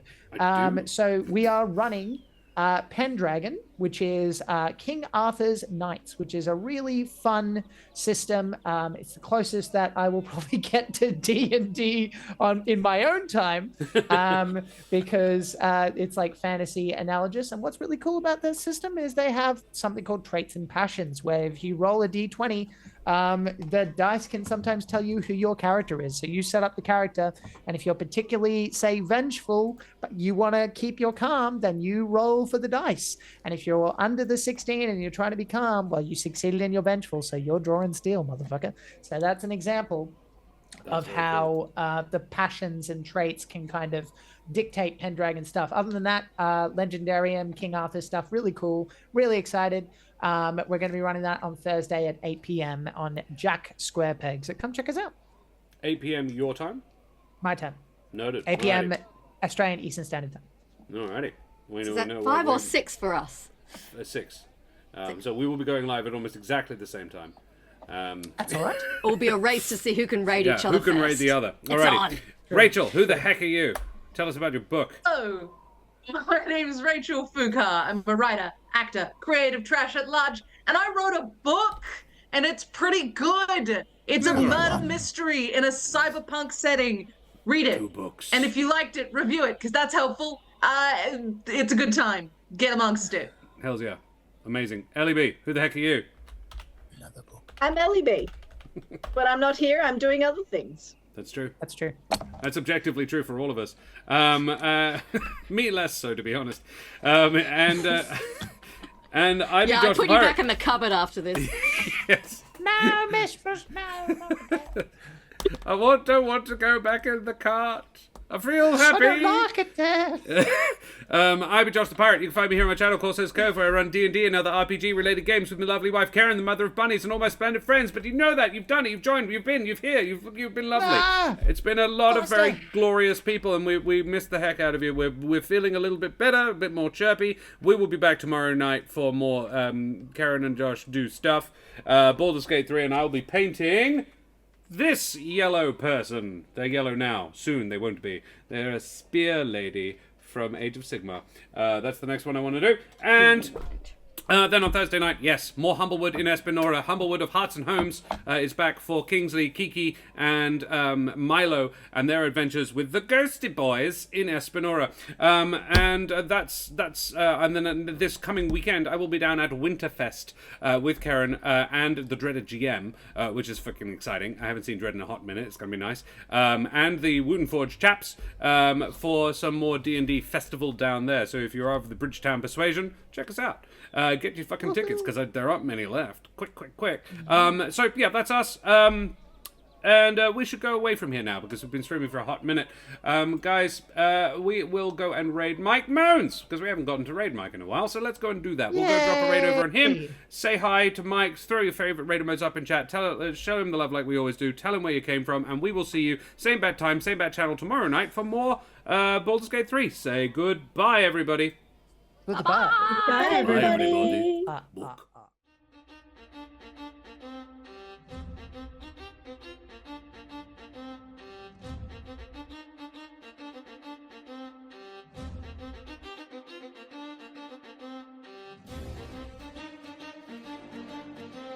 We